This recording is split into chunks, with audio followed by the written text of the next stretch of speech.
N.K. Premchandranji, that the procedural issue which you raised about withdrawals of contingency fund, an advance of 100 crores given to MNRE for the PM Surya Ghar. Am I right?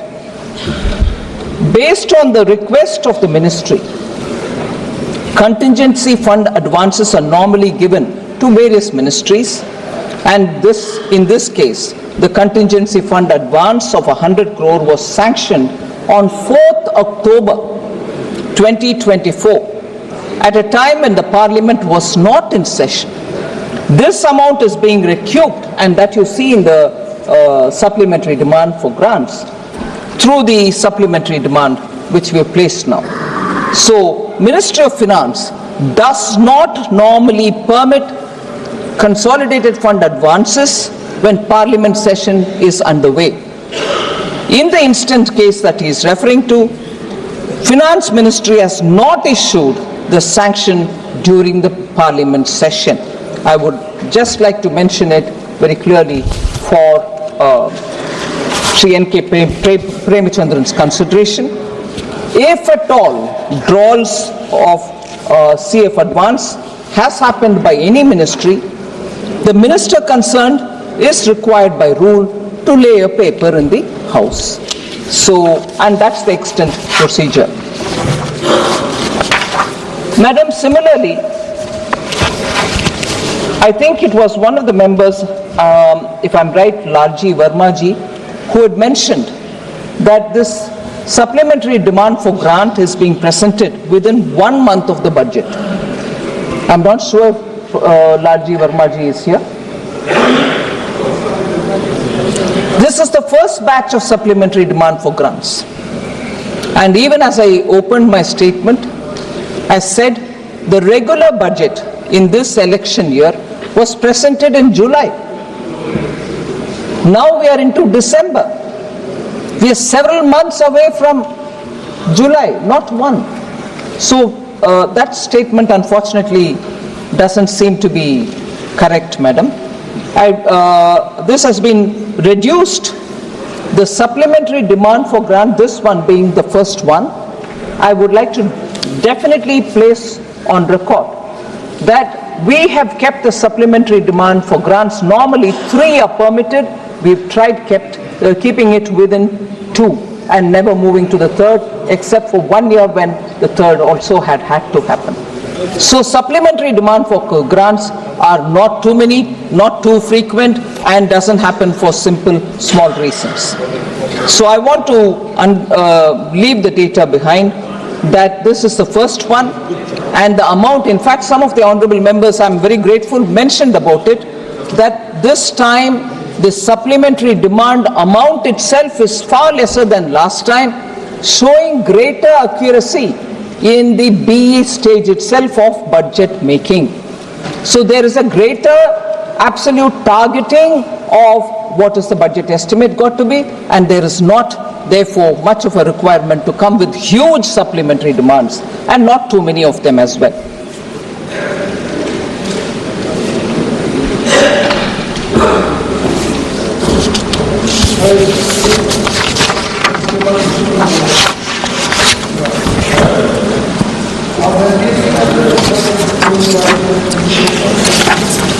Ma'am, there's been a concern about sustaining growth.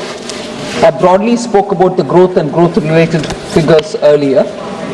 But what are the specific steps that the government has taken to push and to sustain growth was one of the questions. As much as private sector investment slowdown and more investment on infrastructure have all been points on which a lot of members have raised their concerns. I'd like to broadly say that even at the beginning we said there has been considerable emphasis on capital expenditure. Repeated every year, our capital expenditure amounts are only growing, not in just actual numbers, in percentages as well. That this year we allocated 11.11 lakh crores for capital expenditure. If we understand that together with the amounts that we have given to the state, this year particularly, we have given 1.50 lakh crores to the states as interest-free 50-year loan for capital assistance. If effective capital expenditure of the union government is taken on board, and what is an effective capital expenditure, madam? Includes budgeted capital outlay and grants and aid for capital creation. If these two are put together, you get the effective capital expenditure figure. And while 11.11 lakh crores is the capital expenditure announced in the BE, effective capital expenditure inclusive of our capital assistance to the states, interest-free, it is pegged at 15.02 lakh crores, madam. One of the highest in Government of India's history. This is the amount we are giving for capital expenditure, which has given a big role also for the states to build their capital expenditure account. And as a result, I think steps that we are taking to push for growth and to sustain growth are going through this route of capital expenditure, so that the multiplier effect, which will spread through the economy and therefore give a greater traction and multiplier effect to the economy itself, will be bigger. Because I think we've spoken about this as well, which I'd like to emphasize again, that for every rupee spent on capital account, the multiplier effect that you get touches even 3.48, sometimes 4.3. That is the kind of multiplier you get when you spend on capital account. Whereas if you spent on revenue account, for every 1 rupee, you would get only 0.98, less than 2 paise, less than 100 paise, which is 1 rupee. So that is not going to benefit if we just spent money or put money in the hands of the people, promote immediate consumption so that people can go out in the market and buy the essentials. They are important. But the multiplier that gives is far lesser than the multiplier that you would gain when people are given in situ jobs, because projects are running, capital assets are being built. We have gone through that route, and this time the effective capital expenditure of the Government of India is at 15.02 lakh crores. What are the expenditure on which this amount is getting spent? Regional connectivity, robust highways, railways, coastal shipping, digital infrastructure, and multimodal logistics are areas in which we are spending this money, and also addressing skill deficit through package of 5 schemes which we have announced in this budget itself. And these have given results. So it's not as if I've spent the money, we don't know what is the outcome. The results are there for everyone to see.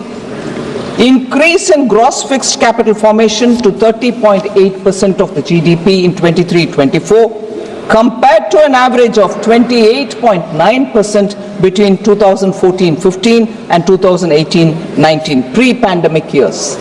So pre-pandemic years, you had 28.9 gross fixed capital formation, whereas now it's gone up to 30.8%. Also, private investment by non-financial firms, about 3,200 firms, an independent research looked into it and said 11.6% is the growth in private investment by non-financial firms. That itself will explain. I'm talking not about the banks, not talking about the NBFCs, but other firms which are in the private sector. An improvement in the ranking of the World Bank Logistics Performance Index from 54th place where we were in 2014 to 38th place in 2023 to 44th place in 2018 and to 22nd place in 2023, particularly under international shipments category. Ma'am, you probably are aware that in every session of the budget, we have questions on tax devolution to opposition-ruled states, and that they have been reduced, particularly for Kerala, Karnataka and Himachal Pradesh. Shri K.C. Venugopal ji asked about it. I'd like to again like the way I do in every session, again answer this question. Tax devolution to states is based on the formulation and the recommendation given by the Finance Commission. Within first 45 months of the 15th Finance Commission, the current Finance Commission, the tax devolution to these states is more than the total tax devolved to these states in the entire period of the 14th Finance Commission. Entire period of the 14th Finance Commission, 5 full years, and you can take 45 months of the current Finance Commission, which is just about 4 years and about a couple of months, 3 months. I'm going by state, madam. Karnataka during the 14th Finance Commission, which is like between 2014 and 2019, had 1,35,044 crores devolved to it. And within the 45 months of the current Finance Commission, they have received 1,41,937 crores. Already much more than the entire five-year period of the previous Finance Commission. Himachal Pradesh received 20,830 crores during the 14th Finance Commission's entire period, whereas what they've received in the first 45 months of the current Finance Commission is 32,087 crores. Kerala, 71,713 crores during the earlier Finance Commission during its entire period, whereas in the 15th Finance Commission, which is the current Finance Commission, and in the first 45 months, 75,171 crores. So, no question, madam, on time, much more is what is being devolved to all states, and there is no difference between which state is ruled by which party. Everybody gets what their due is, and that's the principle with which Prime Minister Modi guides me, and that's what we do.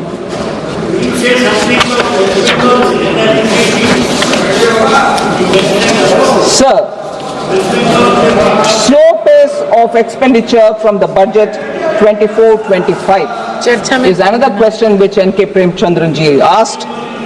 Union budget, the regular one for 24-25 was passed by the newly constituted Lok Sabha post-parliamentary election in August, and I've already explained that subsequently when the monies went to the state and when states got onto the ground to do their expenditure, almost 2 quarters were delayed.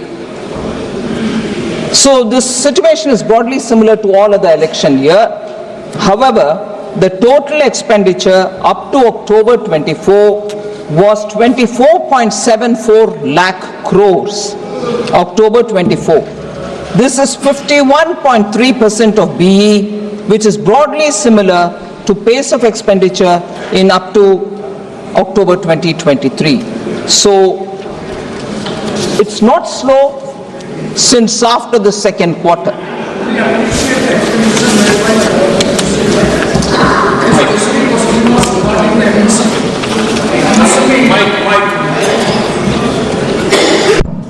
Madam, I fully appreciate the expenditure made by the government during the 6 months, 51.3% of the total expenditure, more than that of the total budget allocation. My point was the most labor industry sector, that is the MSME, the budget outlay was 22,137.95 crores.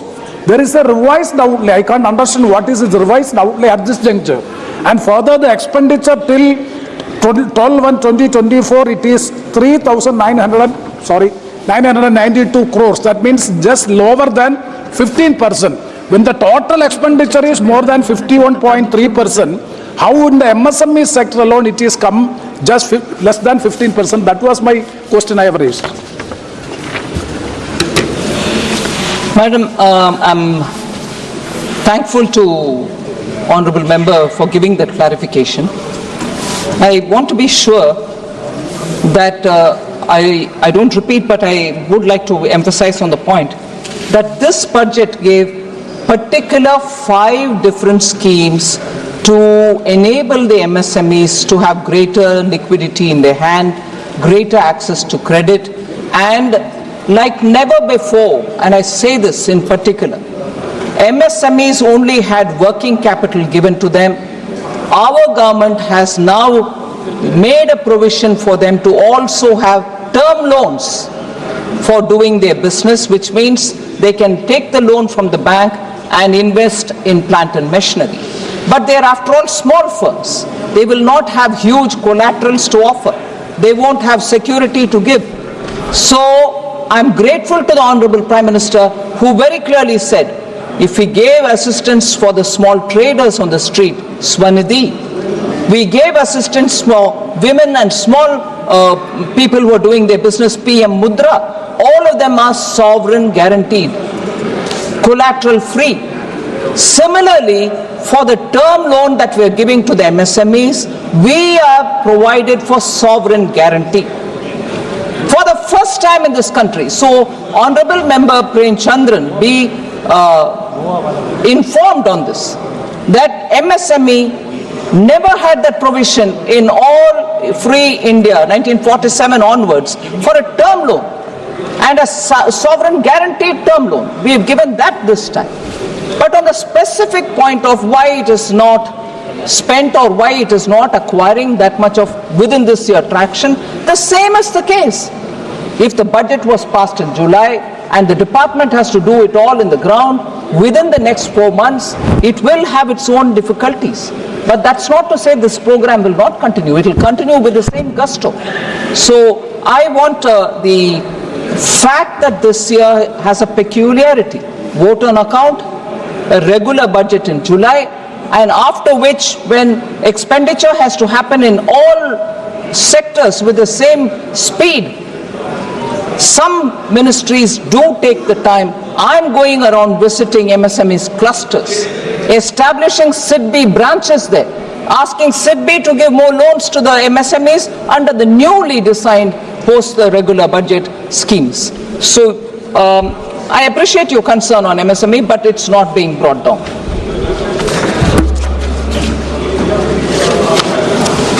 Madam, like always, every session, you're from West Bengal yourself, ma'am.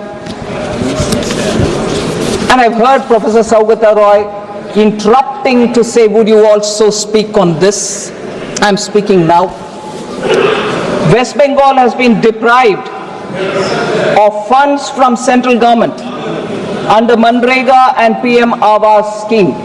Was raised by Professor Saugata Roy and Miss Sayani Ghosh. I'm not sure if she's here.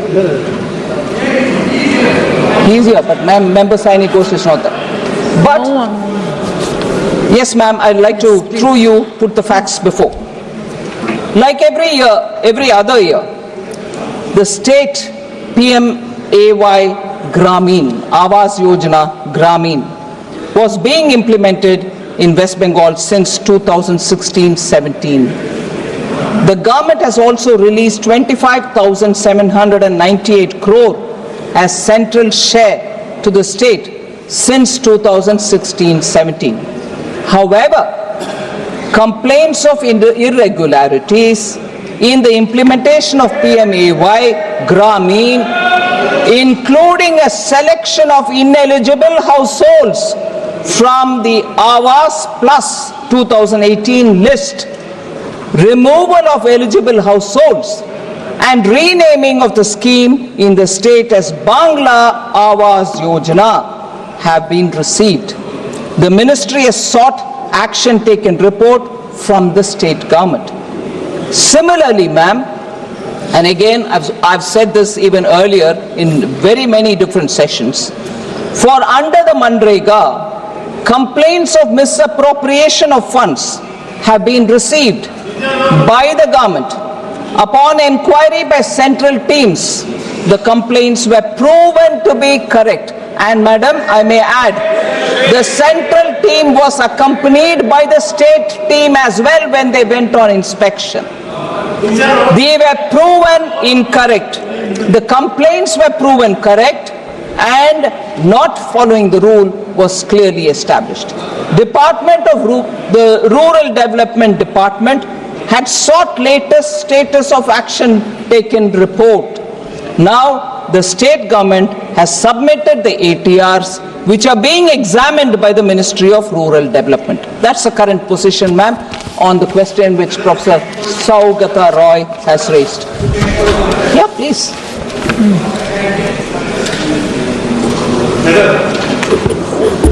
What I want to suggest or what I want to submit, if any corruption happens in any part of the state,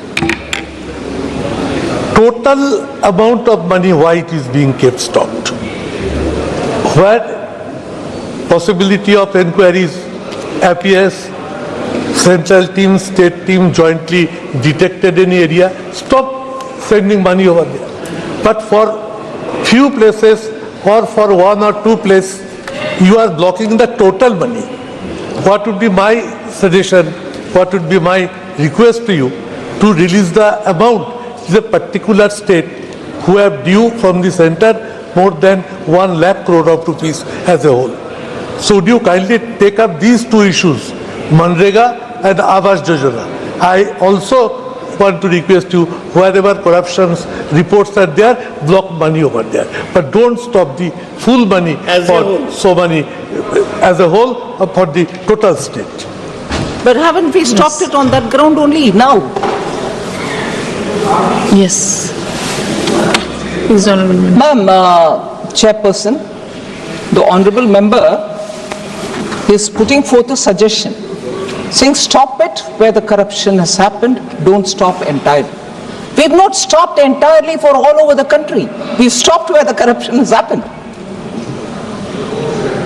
उनके सुझाव है कि मैं पूरे देश में रोकना नहीं है, जहां करप्शन हो रहा है वहां रोकने के लिए मैं वही तो कर रही हूं। बंगाल में करप्शन हुआ उसको रोकूं।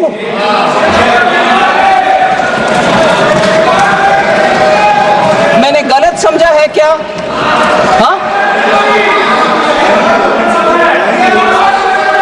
हाँ जी, आपके ओन स्टेट के विषय में ही मैं बोल रही हूं ना। यू वांट इंग्लिश और यू वांट माई टूटा फूटा हिंदी?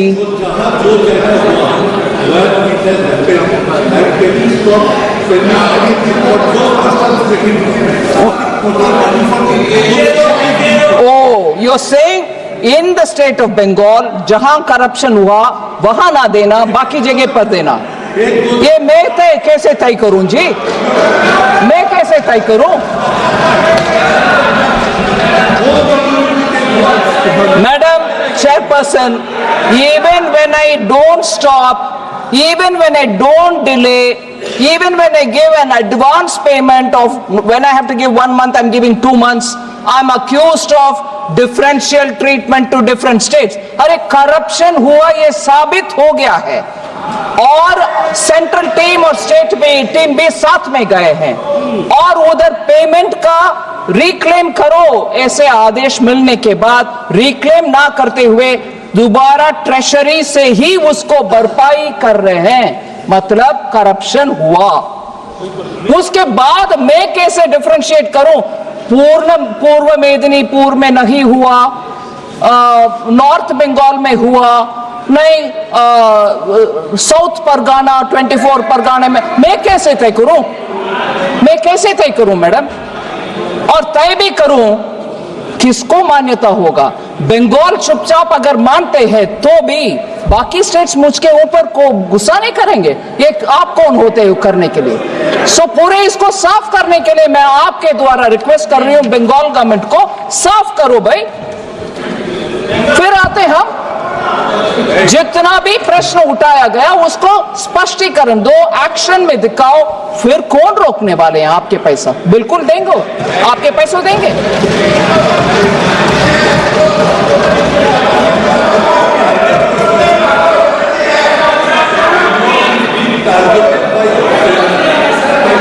दिन तक आप ये करेंगे, आपका जो purpose to make your party more influence in the state, it will never happen. Result will always be 6-0. give money to the state. Poor people, hungry people are बीच में मत बोलो। hungry people are crying for hunger. So take care. I repeat Okay, you, let us I proceed request with you this. with folded hand, सारे टाका, all money ये बोलना है being ना? kept detained. आएंगे। It cannot happen for a particular state. Madam Chairperson, I fully appreciate the concern. Our intention is not to put anybody to difficulty. But strictly, if you allow me 1 minute of indulgence, for the political observation which honorable member has made, आप जब तक ये करते रहोगे आपका seat नहीं मिलेगा बंगाल में, मान लो ये सच है, फिर आपको क्या दिक्कत हो रही है भाई? खुश रहो, पूरे जीतो, पूरे आराम से बैठो ना। हो रही है दिक्कत, जनता देख रही है, गरीब के पैसा किसके हाथ में जा रहे, पार्टी वर्कर्स में हाथ में जा रहे, ये अभी खुलासा हो गया है, इसीलिए दिक्कत हो रही है उधर, इसीलिए दिक्कत हो रही है। और जब हम उसके लिए तैयार हैं, आते हैं स्टेट में, आपकी टीम के साथ ही जाते हैं, अकेला नहीं जाते हैं, आपके टीम साथ में रहने के बाद भी दिखता है कि घपला हुआ, उसको सही करने के लिए मौका भी देते हैं, फिर भी आप यही राजनीतिक भाषा बोलते हो, नहीं जब तक ये करोगे बीजेपी नहीं आए। नहीं जी, देश अच्छा होना है, मोदी जी का संकेत यही है, अच्छा करप्शन रहित गरीब को जो पैसा मिलना है वो मिलना चाहिए। जहां घपला होते हैं हम साथ नहीं रहने वाले हैं।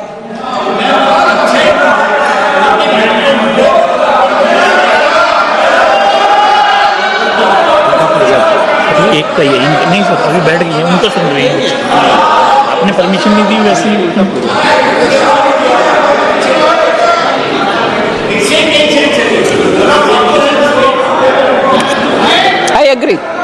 I agree on that. Center and state will have to work together. I agree on that. Honorable Chairman sir, Speaker sir, मैं सिर्फ 2 विषय स्पष्टीकरण दे देती हूं, क्योंकि मेंबर देवेंद्र यादव जी दिखाई नहीं दे रहे, मगर वो एक इम्पोर्टेंट प्रश्न पूछे, और वैसे ही सुप्रिया सूले जी भी पूछे। हाँ,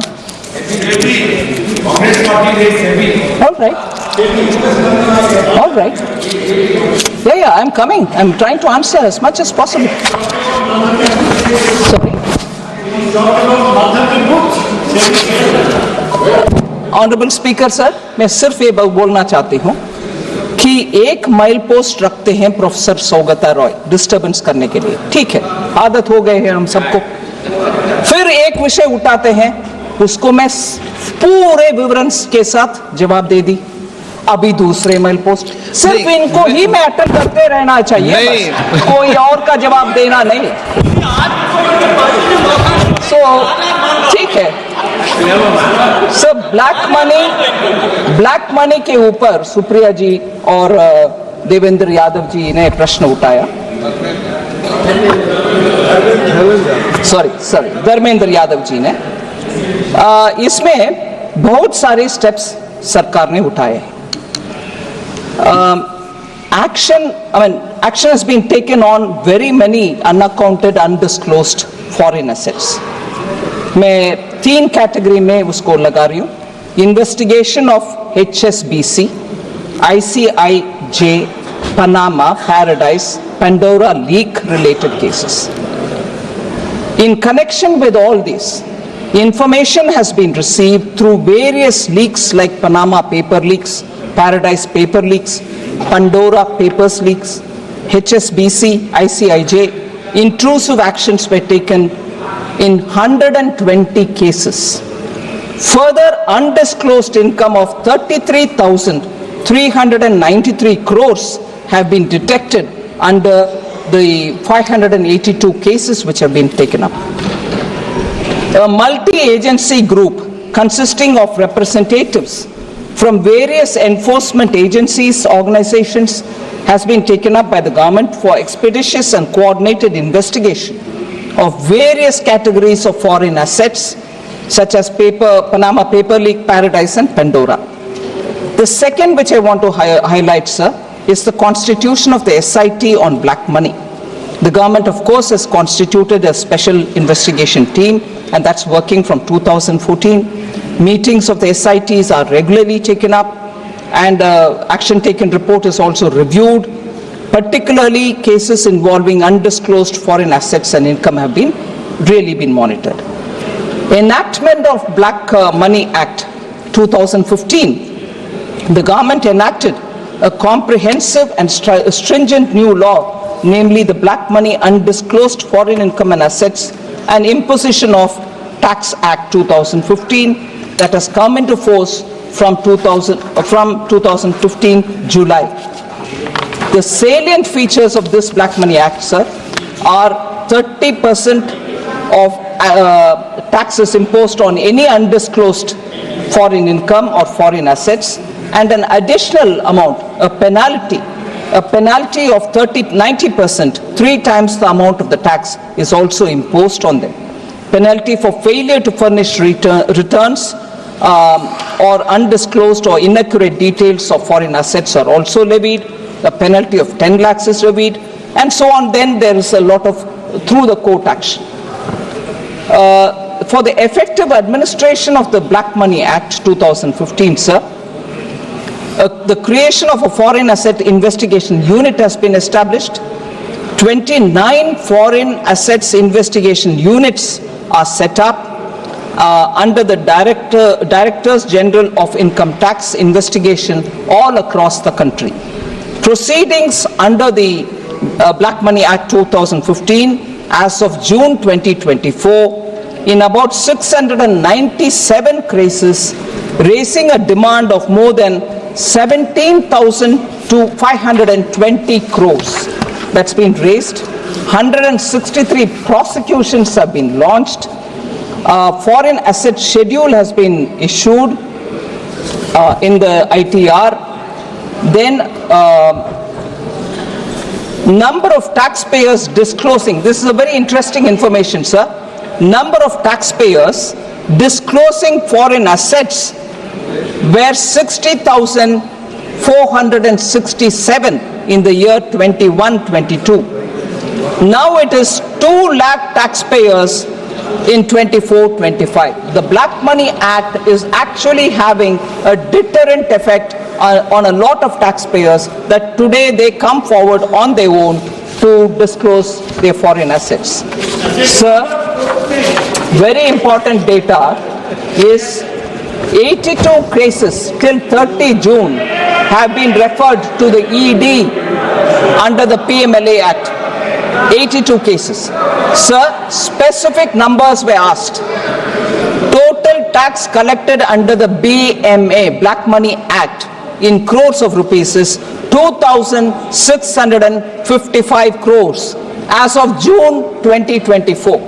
Total money raised under the Black Money Act. Number of cases in which assessments have been passed are 697. Demand raised 17,520 crores.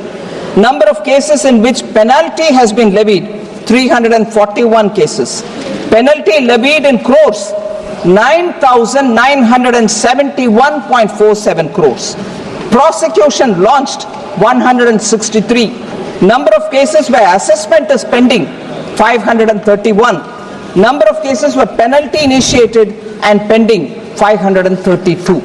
So these are the actual figures to show that the PMLA and the Black Money Act are actually giving their due returns of the taxpayer money which is got to be obtained for the sake of the country. On the PMLA, sir, on the PMLA, sir, the Honorable Speaker, sir, ED has successfully restored properties valued at least 22,280 crores, and I'm only talking of the major cases. We all question about ED.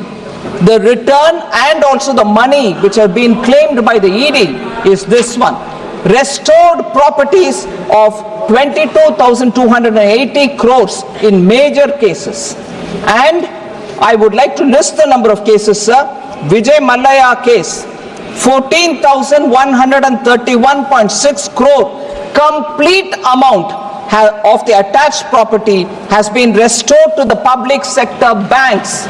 So there's no way in which I can go on listening to very many members who without the facts go on saying, no, haircut has happened, big people are allowed to take the money, small people are being punished. No way. We've not left anyone. Even if they fled the country, we've gone after them. ED has collected this money and given back to the public sector banks. 14,131.6 crores only from Vijay Mallaya. Nirav Modi.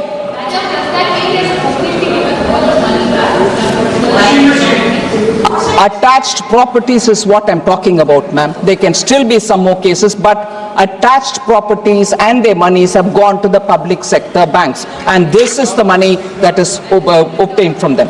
Nirav Modi case, 1,052.58 crores has been restored to the public and private banks. National Spot Exchange Limited, NSEL scam, 17.47 crores have been obtained and given to the banks.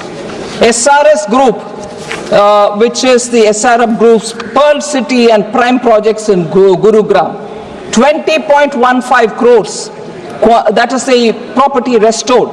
Rose Valley, 19.40 crore.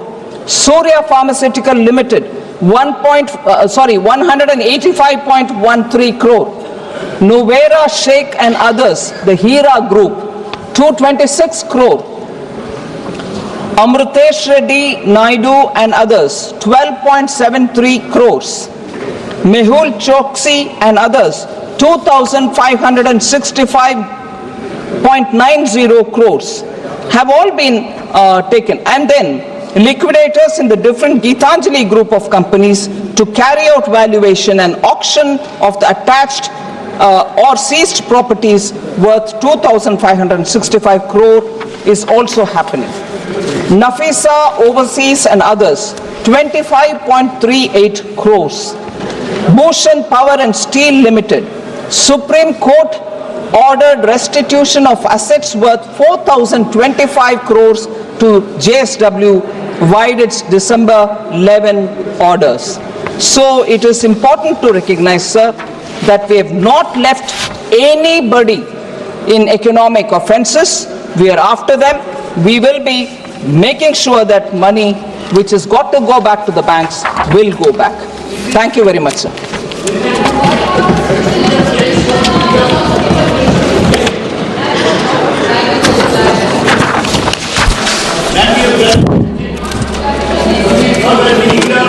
Thank you very much. अनुदानों की अनुपूरक मांगों पर श्री सुधाकर सिंह द्वारा 8 कटौती प्रस्ताव प्रस्तुत किए गए हैं।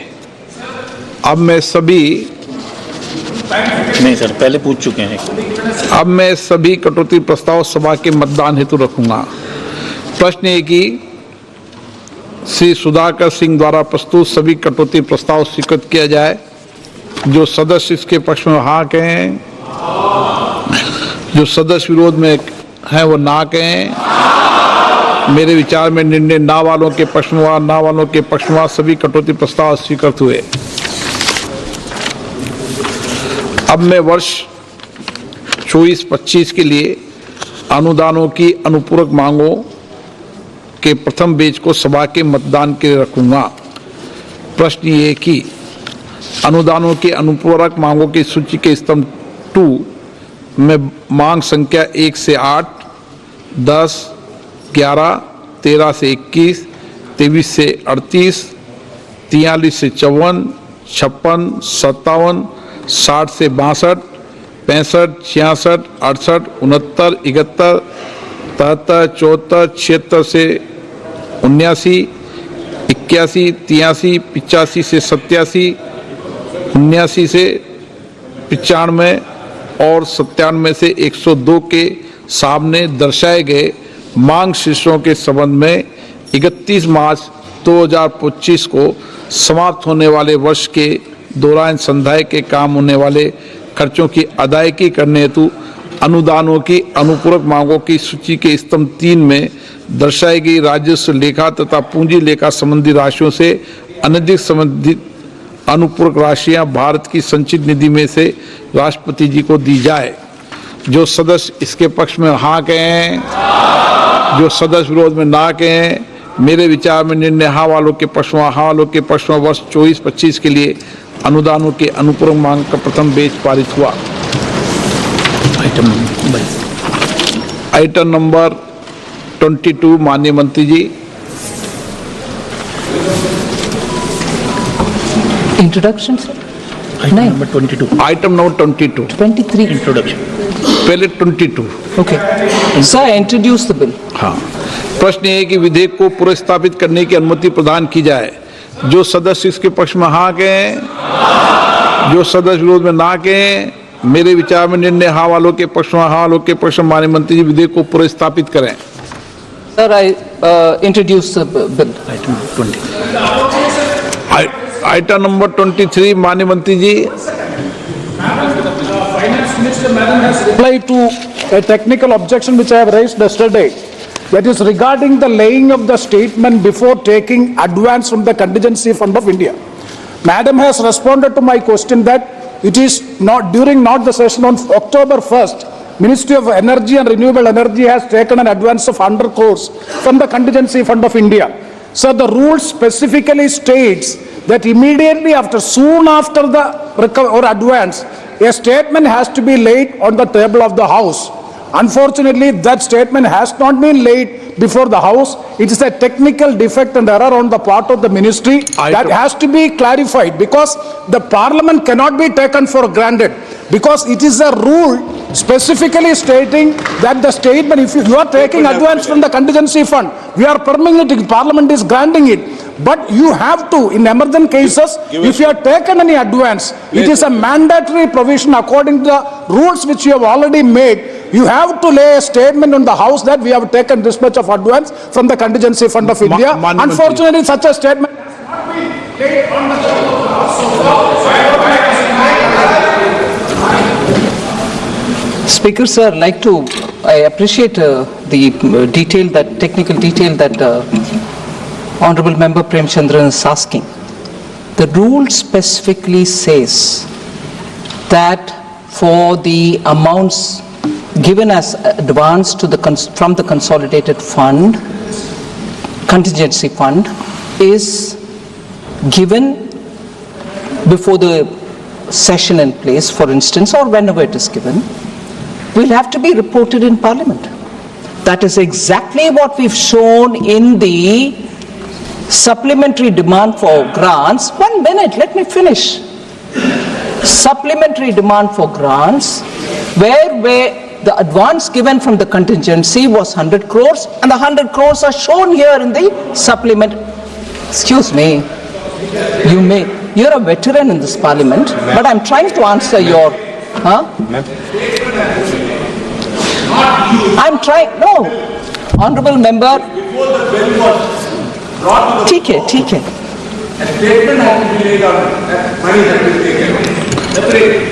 Okay. I fully understand this, sir. When that amount is granted, which is not normally done, granted during the session, then the statement comes separately, whereas wait a minute, oh my God, the impatience. Have I run away from the House? I'm standing here with your permission to answer this, sir.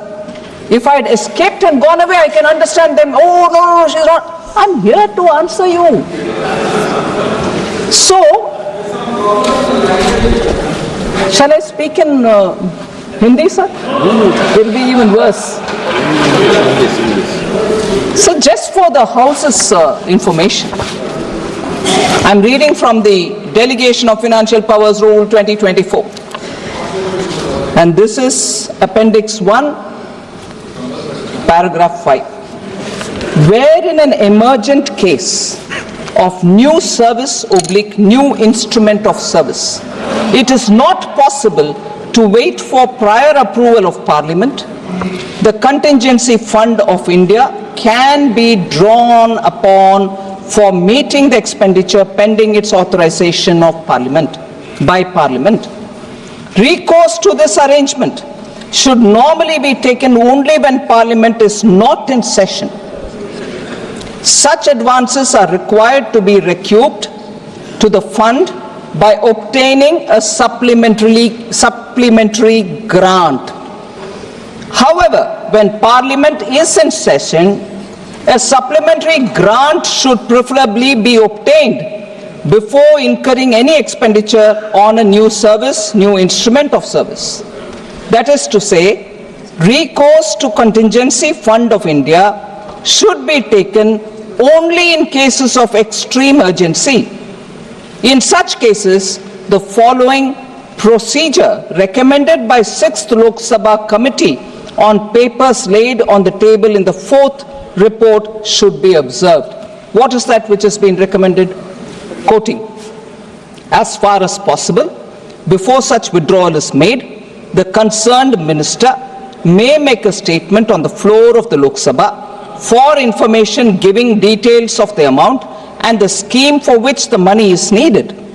In emergent cases, however, where it is not possible to inform the members in advance, the withdrawal may be made from the contingency fund, and soon thereafter a statement may be laid on the table of the Lok Sabha for the information of the members, unquote.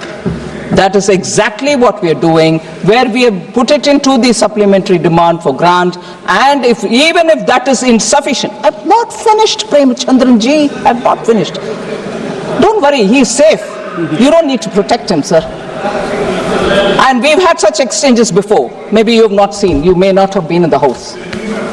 So, sir, that's what we are doing in the supplementary demand for grants. I'm not even looking at him. I can see him wildly shaking his head saying, no, not that. There is still this house in session. This house is still in session. And if such a thing is required, the ministries which have taken it are still having the time to come back and lay the paper that you so desire. And I respect the rule. And if that's not satisfactory, with your permission, he can still ask me more questions. Motion of the consider, माननीय मंत्री जी. 23, sir. 23, sir. 23. Sir, I rise to move that the bill to authorize payment and appropriation of certain further sums from and out of the Consolidated Fund of India for the services of the financial year 24-25 be taken into consideration. प्रश्न ये है कि विधेयक पर विचार किया जाए. जो सदस्य इसके पक्ष में हाँ कहें, जो सदस्य विरोध में ना कहें. मेरे विचार में निर्णय हाँ वालों के पक्ष में, हाँ वालों के पक्ष में विधेयक पर विचार करने तो प्रस्ताव स्वीकृत किया गया. अब सभा विधेयक पर खंडवार विचार करेगी. प्रश्न ये कि खंड 2 और 3 विधेयक का अंग बने. जो सदस्य के पक्ष में हाँ कहें, जो सदस्य विरोध में ना कहें. मेरे विचार में निर्णय हाँ वालों के पक्ष में, हाँ वालों के पक्ष में खंड 2 और 3 विधेयक का अंग बना. प्रश्न ये है कि अनुसूची विधेयक का अंग बने. जो सदस्य इसके पक्ष में हाँ कहें, जो सदस्य विरोध में ना कहें. मेरे विचार में निर्णय हाँ वालों के पक्ष में, हाँ वालों के पक्ष में अनुसूची विधेयक का अंग बनी. प्रश्न ये कि खंड 1 अधिनियम सूत्र विधेयक का पूरा नाम विधेयक का अंग बने. जो सदस्य इसके पक्ष में हाँ कहें, जो सदस्य विरोध में ना कहें. मेरे विचार में निर्णय हाँ वालों के पक्ष में, हाँ वालों के पक्ष में खंड 1 अधिनियम सूत्र विधेयक का पूरा नाम विधेयक का अंग बने. मंत्री जी अब प्रस्ताव करेगी विधेयक को पारित किया जाए. Sir, I rise to move that the bill be passed. प्रश्न है कि विधेयक को पारित किया जाए. जो सदस्य इसके पक्ष में हाँ कहें, जो सदस्य विरोध में ना कहें. मेरे विचार में निर्णय हाँ वालों के पक्ष में, हाँ वालों के पक्ष में प्रस्ताव स्वीकृत हुआ, विधेयक पारित हुआ. आइटम नंबर 24 गोवा राज्य सभा निर्वाचन क्षेत्र अनुसूचित जनजाति प्रतिनिधित्व का पुनः समायोजन विधेयक 2024. माननीय मंत्री जी. Honorable Speaker, sir, with your kind permission, I move that the bill for enabling reservation of seats in accordance with Article 332 of the constitutions for effective democratic participation of members of scheduled tribe and to provide for the readjustment of seat in the Legislative Assembly of the State of Goa in so far as such a readjustment is necessitated by inclusion of certain communities in the list of scheduled tribe in the state of Goa and for matters connected therewith or incidental thereto be taken into consideration. मैं अध्यक्ष महोदय थोड़ा brief में इस bill के बारे में बताना चाहता हूं आपकी अनुमति से। अनुसूचित जनजातियों के सदस्यों की प्रभावी लोकतांत्रिक भागीदारी के लिए संविधान के अनुच्छेद 332 में प्रावधान किया गया है और 332 के अनुसार सीटों के आरक्षण को समर्थ बनाने और गोवा राज्य की विधानसभा में सीटों के पुनः समायोजन का उपबंध करने के लिए गोवा राज्य के विधानसभा क्षेत्रों में अनुसूचित जनजातियों के प्रतिनिधित्व का पुनः समायोजन विधेयक 2024 नामक एक विधेयक आज विचार और पारित करने का प्रस्ताव मैंने किया है। इसका बहुत ही लिमिटेड पर्पज है सर।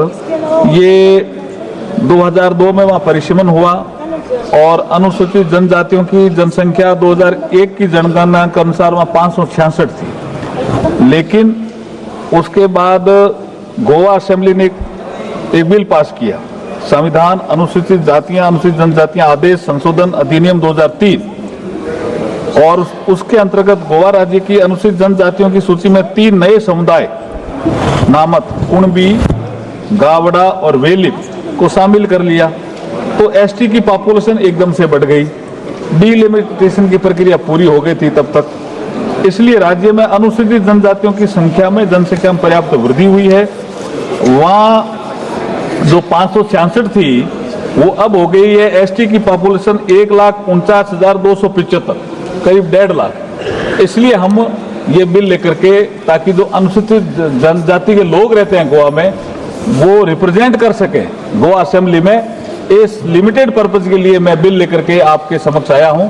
मुझे लगता है चर्चा के बाद जो भी सुझाव आएंगे उसके बाद आपकी अनुमति से फिर उत्तर देने का मैं पूरा प्रयास करूंगा। आपने बोलने का अवसर दिया, बहुत बहुत धन्यवाद अध्यक्ष जी। Shri विरोल Fernandez.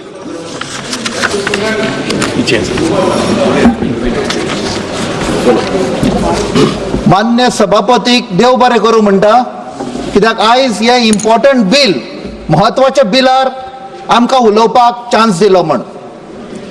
Thank you speaker sir for giving me an opportunity to speak on this very important bill concerning the representation of the tribal community in Goa. Madam Speaker, when we make a mere mention of Goa, it invokes a picture of natural beauty, clean environment, the beautiful rivers, the lush green fields, the rich forests, the tall mountains, and the ever beautiful beaches where the world descends to play with the subtle ripples of the waves. But when did this beautiful land come into existence? 500 years? 1000 years back? Tradition, folklore and the word of mouth traces the origin to over 6,000 years, and that is where the first footprint of a tribal community was found. Madam, today the tribal community in Goa awaits with great anxiety as we, the elected representatives, have gathered to decide the future of a tribal community in Goa.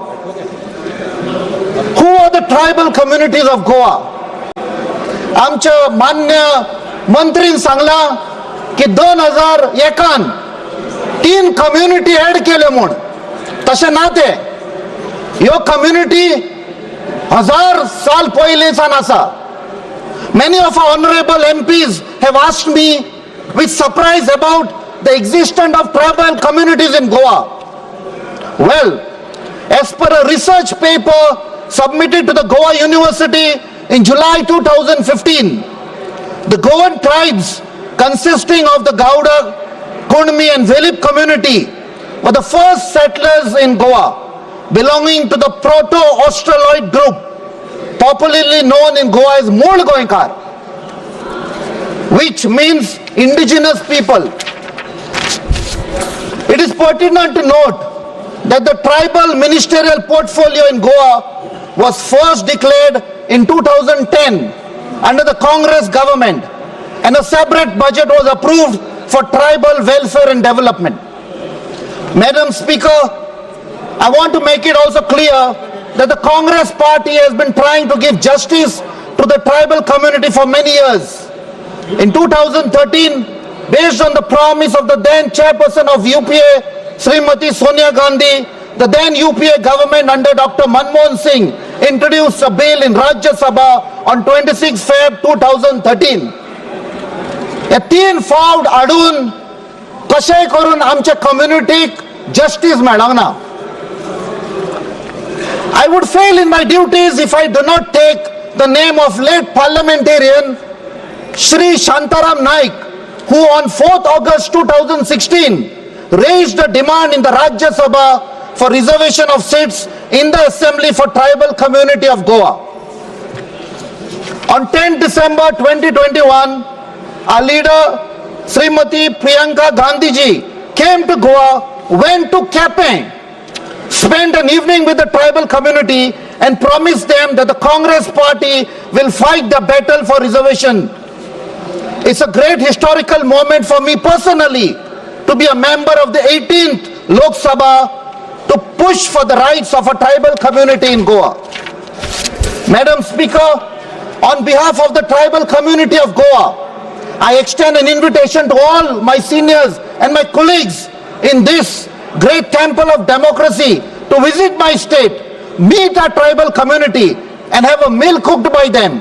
The cuisine is unmatchable, blended in flavors of the forest produce, the real organic vegetables, fruits plucked from the forest trees, the natural nuts and berries. If one participates or even visits the home of our Hindu brethren in Goa during the Ganesh Chaturthi festival, one can witness the rare edible fruits, herbs, creepers, root leaves from a rich forest as part of the traditional matoli. These are the produce of the forest that have been preserved by a tribal community. Today, as we sit in this temple of democracy and debate on deciding on the bill that will benefit the tribal community in Goa, I would like to bring to the notice of honorable members of parliament that a tribal community had their own decision-making system going back to thousands of years, wherein the village elder or the village headman, known as the Budwant or Gaonkar, would sit and take collective decision only after listening to the views of the entire tribal community. Similarly, there was a system called as Barazan, meaning 12 wise men who would assemble together and discuss and finalize various critical issues affecting the respective villages and areas. If we superimpose that system, madam, we too are following a similar system wherein all representing particular states or areas, we take decision by debating and discussing before arriving at a suitable decision. Madam Speaker, they did it thousands of years before us, and sadly, we are today discussing to give rights to our tribal community in Goa.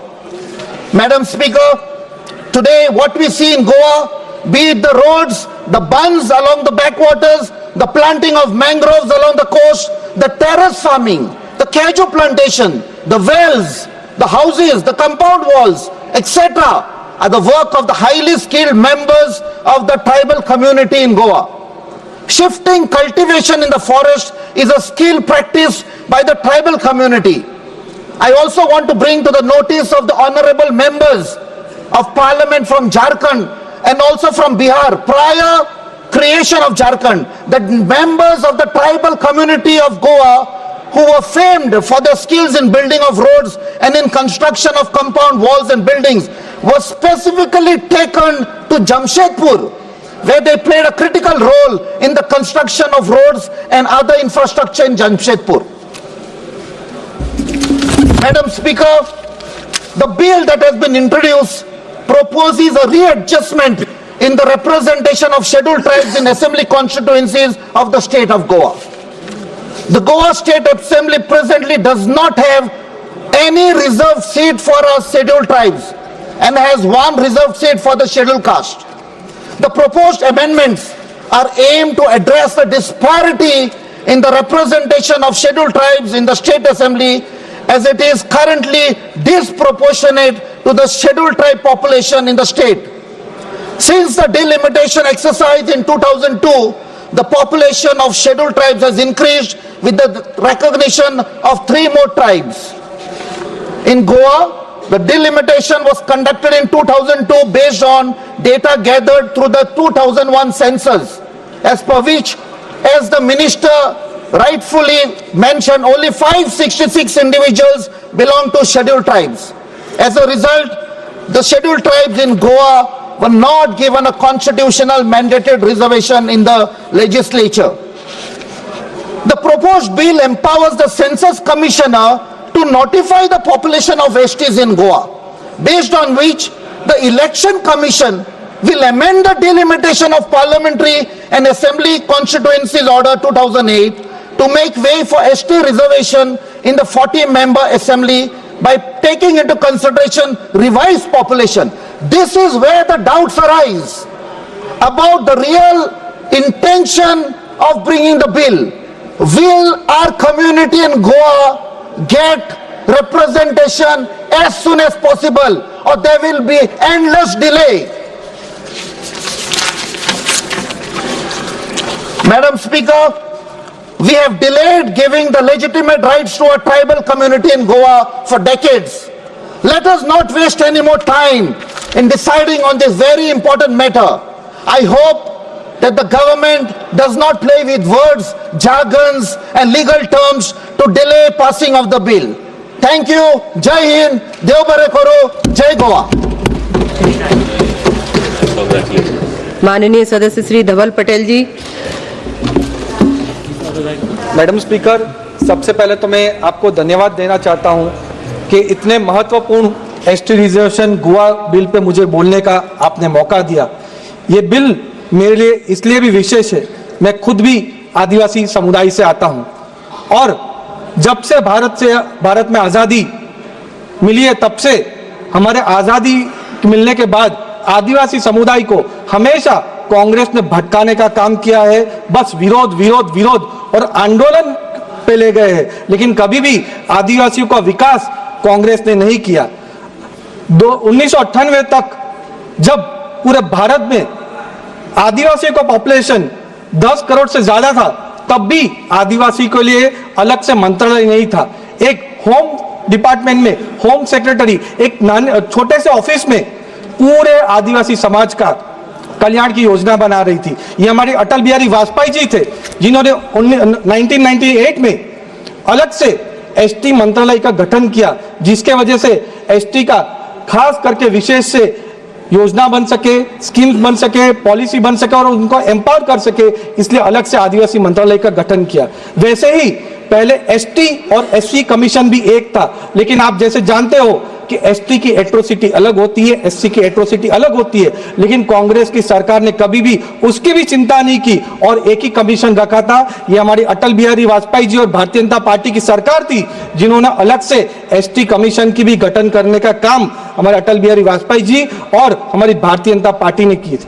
खास करके जो हमारा आदिवासी समुदाय है, 80% समुदाय rural area में रहते हैं, गांव के साइड रहते हैं, लेकिन उनको सिटी की तरफ माइग्रेशन करना पड़ता था, पलायन करना पड़ता था। उसका मुख्य रीजन था, मुख्य कारण था कि वहां पे अच्छी पढ़ने की सुविधा नहीं थी, लेकिन कभी भी कांग्रेस की सरकार ने उसके लिए भी काम नहीं किया। ये हमारे अटल बिहारी वाजपेयी जी थे, जिन्होंने 1998 में एकलव्य रेसिडेंशियल मॉडल स्कूल खास करके हमारे आदिवासी बच्चों के लिए खोली और 1998 से 2004 तक 100 जितनी एकलव्य रेसिडेंशियल मॉडल स्कूल चालू करने का काम किसी ने किया हो तो भारतीय जनता पार्टी की सरकार ने ही किया था। 2004 से लेकर 2014 तक जब कांग्रेस का यूपीए रूल था, तब एक भी एकलव्य रेसिडेंशियल मॉडल स्कूल उन्होंने नहीं बनाई। जो आदिवासी समाज के लिए हमेशा काम करते हैं, ऐसा बोलने वाले लोग एक भी school Eklavya residential model school नहीं बनाई।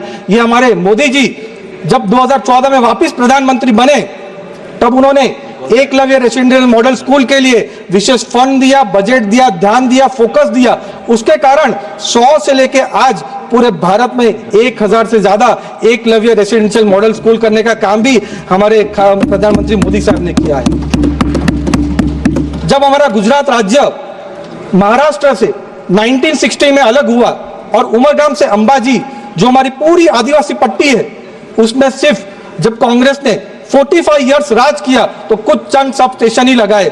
उस कारण पूरे उमरगाम से लेकर अंबाजी तक जो हमारे आदिवासी समुदाय है वो अंधकार में रहे, दिया तले रहे, लेकिन कभी भी कांग्रेस ने यहाँ पे इलेक्ट्रिसिटी देने का काम नहीं किया।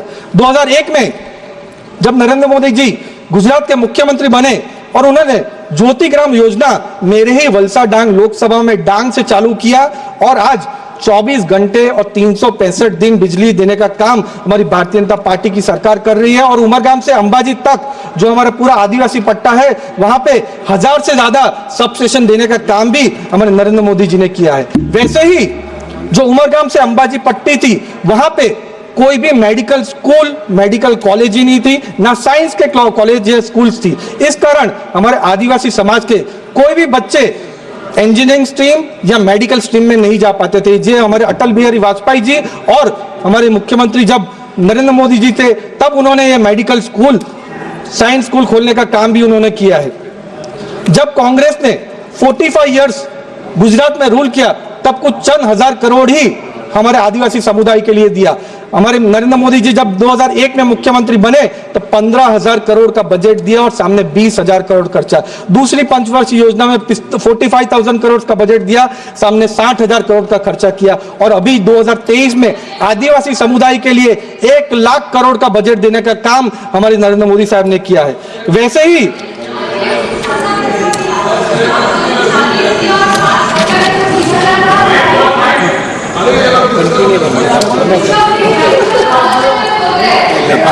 उसके बाद जब प्रधानमंत्री नरेंद्र मोदी जी 2014 में प्रधानमंत्री बने तब तक 2014 तक सिर्फ 25,000 करोड़ का बजट हमारे आदिवासी समुदाय के लिए था।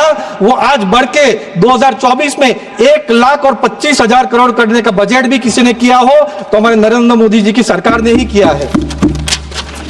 सिकल सेल हमारे आदिवासी समाज में बहुत बड़ी समस्या है। सिकल सेल की वजह से कितने लोगों ने जान खोई है। मैंने खुद भी अपने परिवार में मेरे बड़े भाई को सिकल सेल में खोया है, लेकिन कभी भी कांग्रेस की सरकार ने सिकल सेल के लिए काम नहीं किया है। 2023 में जब बजट पेश हुआ तो हमारे सिकल सेल के लिए 15,000 करोड़ बजट देने का काम भी नरेंद्र मोदी जी की सरकार ने किया है। 7 करोड़ लोगों का स्क्रीनिंग चालू किया है और 4 करोड़ लोगों का स्क्रीनिंग भी खत्म हो गया है। वैसे ही स्टैंड अप इंडिया स्कीम के तहत पूरे ST, SC और वुमेन एंटरप्रेन्योर्स को 33,000 करोड़ देने का काम भी किसी ने किया हो तो नरेंद्र मोदी जी ने ही किया है। जैसे हमारे आदिवासी समुदाय में अच्छे एंटरप्रेन्योर्स है जो बड़े छोटे उद्योग खोलने में सक्षम थे, लेकिन उनके लिए भी कांग्रेस ने कोई विशेष फंड नहीं दिया था। इसलिए हमारे नरेंद्र मोदी जी की सरकार ने खास VC फंड भी हमारे ट्राइबल समुदाय के लिए काम किया है। जो आदिम जो थे हमारे आदिवासी समाज में सबसे पिछड़े, बैकवर्ड और विकास से वंचित रहे ऐसा समुदाय आदिम जूथ, उसके लिए भी कांग्रेस ने कभी काम नहीं किया। ये हमारे प्रधानमंत्री नरेंद्र मोदी जी है जिन्होंने आदिम जूथ के लिए हजारों करोड़ का बजट दिया, उनके लिए अच्छे घर, मकान, शौचालय और साथ में पूरा ब्रिजेस बनाने का काम भी उन्होंने किया है। हमारे हमेशा जब भी हम लोग आजादी का इतिहास पढ़ते हैं तो आजादी के इतिहास में हमेशा एक ही परिवार का नाम आता है कि उन्होंने आजादी के लिए अपना बलिदान दिया, लेकिन आजादी के लिए सभी समाज ने बलिदान दिया तब जाके हमको आजादी मिली थी। और उसमें हमारा आदिवासी समाज भी एकदम मुखरे था, चाहे वो भगवान बिरसा मुंडा हो, तात्या मामा भील हो, तलक्कल चंदू हो, तिलका मांझी हो या फिर मानगढ़, जहां एक साथ हजारों आदिवासियों को मारने का काम अंग्रेजों ने किया था, वो कहीं भी इतिहास में दर्ज नहीं था। ये नरेंद्र मोदी जी है जिन्होंने 75 वर्ष जब हमारे भारत के हुए थे तब पूरे साल उनको आजादी के अमृत महोत्सव में ऐसे ट्राइबल हीरोज को सेलिब्रेट करने का काम भी उन्होंने किया है। हमारे आदिवासी समाज के सबसे बड़े भगवान, आइकॉन, मसीहा भगवान बिरसा मुंडा, उनको भी कांग्रेस ने कभी याद करने का काम नहीं किया था। ये हमारे मोदी जी है जिन्होंने 2021 में 15 नवंबर जो हमारे भगवान बिरसा मुंडा जी की जन्म जयंती है उसको जनजाति गौरव दिवस, आदिवासी गौरव दिवस डिक्लेयर करने का काम किसी ने किया हो तो नरेंद्र मोदी जी ने किया है। और हमारे भगवान बिरसा मुंडा जी का 2025 में 150वीं जन्म जयंती का वर्ष है, तब पूरे साल आदिवासी गौरव दिवस करके हम लोग डिक्लेयर करने का काम और सेलिब्रेट करने का काम किसी ने किया हो तो हमारे नरेंद्र मोदी जी ने ही किया है। जब भी कांग्रेस सत्ता में आती है तो एक ही परिवार के लोग या एक ही परिवार के अपॉइंटेड लोग मुख्यमंत्री, प्रधानमंत्री या राष्ट्रपति बनते हैं। ये हमारे नरेंद्र मोदी जी है जिन्होंने हमारे आदिवासी समाज से आती हुई महिला द्रौपदी मुर्मू जी जो वेल क्वालिफाइड, वेल डिजर्व्ड है, उनको हमारे राष्ट्रपति का इलेक्शन लड़ाया और जिताया। वो काम किसी ने किया हो तो हमारे भारतीय जनता पार्टी की सरकार ने ही किया है। और हमेशा कांग्रेस बात करती है कि भारतीय जनता पार्टी की कभी भी सरकार आई तो आदिवासियों का आरक्षण ले लेंगे, लेकिन हमेशा Bharatiya Janata party ST, SC और ओबीसी को आरक्षण देने का काम करती है। उसको मैं खास एग्जांपल देना चाहूंगा। कश्मीर जो भारत का दिल है, वहां पे 2019 तक आर्टिकल 370 लागू था और वहां पे नेशनल कॉन्फ्रेंस और कांग्रेस वाले कहते थे कि नरेंद्र मोदी जी और होम मिनिस्टर अमित शाह जी 10 बार भी जन्म ले तो आर्टिकल 370 नहीं हटा सकते। लेकिन 2019 में हमारी भारतीय जनता पार्टी की सरकार ने आर्टिकल 370 हटाया और वहां पे एसटी, एससी और ओबीसी को आरक्षण देने का काम हमारी भारतीय जनता पार्टी की सरकार ने किया। और जो आदिवासी के सपोर्टर है, हितेचो अपने आप को बताते हैं, उन्होंने जब 2024 का इलेक्शन आया, स्टेट का इलेक्शन, नेशनल इलेक्शन, तो उन्होंने मैनिफेस्टो में लिखा कि हम लोग, हमारी सरकार बनी तो आर्टिकल 370 हम लोग वापस करेंगे। यानी जो आदिवासी समुदाय को, एससी समुदाय को, ओबीसी समुदाय को आरक्षण भारतीय जनता पार्टी ने दिया, वो कांग्रेस की सरकार वापस ले, ऐसा बयान, ऐसा मैनिफेस्टो में कांग्रेस वाला कहा गया। और राहुल गांधी जब अभी अमेरिका के दौरे में थे तब उन्होंने ऑन रिकॉर्ड कहा है कि उनकी सरकार आई तो एसटी, एससी और ओबीसी का आरक्षण ले लेंगे। खास करके गोवा की बात करें तो 1947 में भारत को आजादी मिली, लेकिन गोवा को 1961 में आजादी मिली। साउथ गोवा है वो पूरा ट्राइबल डोमिनेटेड डिस्ट्रिक्ट है। वहां पे 2011 के सेंसस के हिसाब से 10% आदिवासी रहते हैं, यानी टोटल 1,40,000 ट्राइबल्स रहते हैं। लेकिन कभी भी कांग्रेस की सरकार ने आदिवासियों को स्टेटस देने का काम नहीं किया। यह हमारी मनोहर पर्रिकर की सरकार थी जिन्होंने 2003 में कुंबी, गौड़ा और वेलिप को आदिवासी समुदाय का स्टेटस दिया, उसको पार्लियामेंट में भी पारित हुआ। 2012 में मनोहर पर्रिकर जी ने 18 स्कीम्स ट्राइबल्स के लिए लागू की। बीजेपी की जो गवर्नमेंट है गोवा में, उन्होंने 2023 में विधानसभा में यह पारित किया कि एसटी का रिजर्वेशन पार्लियामेंट को देना चाहिए, ऐसा रेजोल्यूशन पास किया। और जब मार्च 2024 में गोवा के सीएम और पूरा भारतीय जनता पार्टी और पूरी टीम, एसटी की टीम मिलकर अमित शाह जी को रिप्रेजेंटेशन दिया कि गोवा में आदिवासियों को आरक्षण मिलना चाहिए, और जब आरक्षण नहीं दिया तब भी अभी हम लोग भारतीय जनता पार्टी की सरकार ने 4 ट्राइबल हमारे विधायक वहां पे है, उसमें से एक विधायक हमारे गोवा विधानसभा का स्पीकर है रमेश तावड़कर जी, जो हेड की पोजीशन है वो भी हमारे आदिवासी समुदाय को देने का काम हमारी भारतीय जनता पार्टी की सरकार ने किया है। और एक अभी मिनिस्टर भी वहां पे है। और मैं वापस नरेंद्र मोदी जी की सरकार को धन्यवाद देना चाहता हूं, पूरी आदिवासी समुदाय की ओर से भी धन्यवाद देना चाहता हूं कि उन्होंने गोवा में इतना इंपॉर्टेंट बिल देने का काम किया है। वहां पे हमारे आदिवासी समाज को इतने साल से जो अन्याय दिया है वो अन्याय आज मिटने वाला है और गोवा में आदिवासियों को आरक्षण मिलने वाला है। इसके लिए आपको सब नरेंद्र मोदी जी को खूब खूब धन्यवाद देना चाहता हूं। जय आदिवासी, जय जोहर, जय बिरसा मुंडा, जय श्री राम, भारत माता की जय। माननीय सदस्य श्री छोटेलाल जी।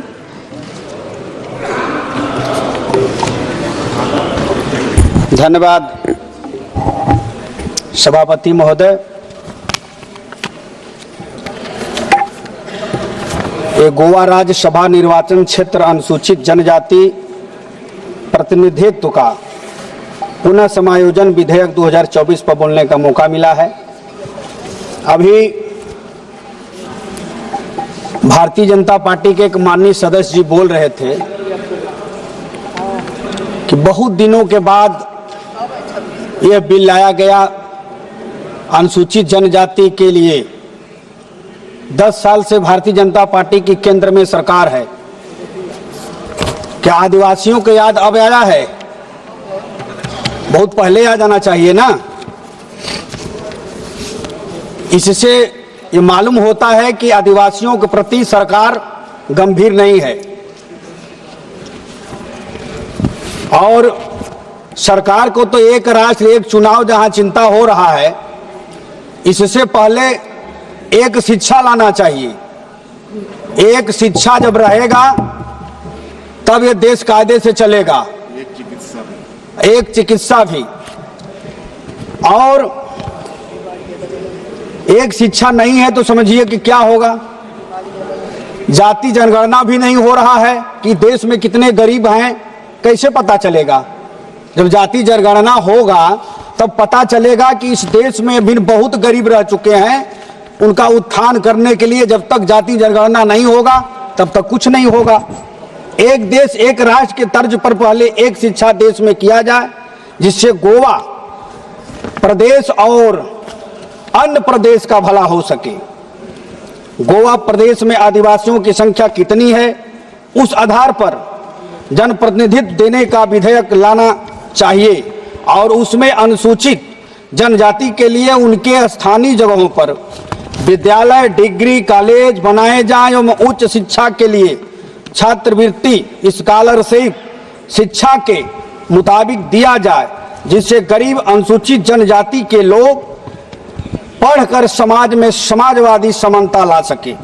जनजाति मामले विधेयक पर क्या इस देश में अनुसूचित जाति जनजाति के लोगों के लिए कोई ऐसा विद्यालय या डिग्री कॉलेज उनके लिए सरकार खोला है जिसे अनुसूचित जाति अनुसूचित जनजाति के लोगों को शिक्षा मिल सके? शिक्षा के बल पर आईएएस, पीसीएस, दरोगा, बीडीओ इत्यादि नौकरी मिल सके? अगर है तो बताएंगे माननीय मंत्री जी। यदि नहीं तो 75वें साल संविधान की वर्षगांठ होने के बावजूद 77वें आजादी के बाद भी सरकार कोई अनुसूचित जनजाति के लिए अब विद्यालय या डिग्री कॉलेज बनाएगी जिससे आदिवासी लोगों को लाभ मिल सके? अभी तक देश प्रदेश में 2% प्रतिनिधित्व मिलता है, जबकि जाति जनगणना 2001 की हुई है। अब तक उस आधार पर आदिवासियों की जनसंख्या बढ़ी है तथा जिस प्रकार से नौकरी में 7.5% आरक्षण मिलता है, ठीक उसी प्रकार से जनप्रतिनिधित्व गोवा में मिलना चाहिए तथा गोवा प्रदेश के साथ साथ उत्तर प्रदेश सहित अन्य राज्यों में भी लागू करना चाहिए। क्यों एक राज्य की बात हो रहा है? सभी राज्यों को ले लेना चाहिए था। संविधान के 75वें वर्ष के उपरांत तथा 77 साल आजादी के बाद आज भी देश प्रदेश के आदिवासी वहीं के वहीं जगह पर ठहरे हुए हैं, कोई विकास नहीं हो पाया है। सरकार सोई हुई है। अध्यक्ष महोदय, फिलहाल आदिवासियों की जाति गणना कराकर उपरोक्त अनुसार 7.5% प्रतिनिधित्व देना चाहिए।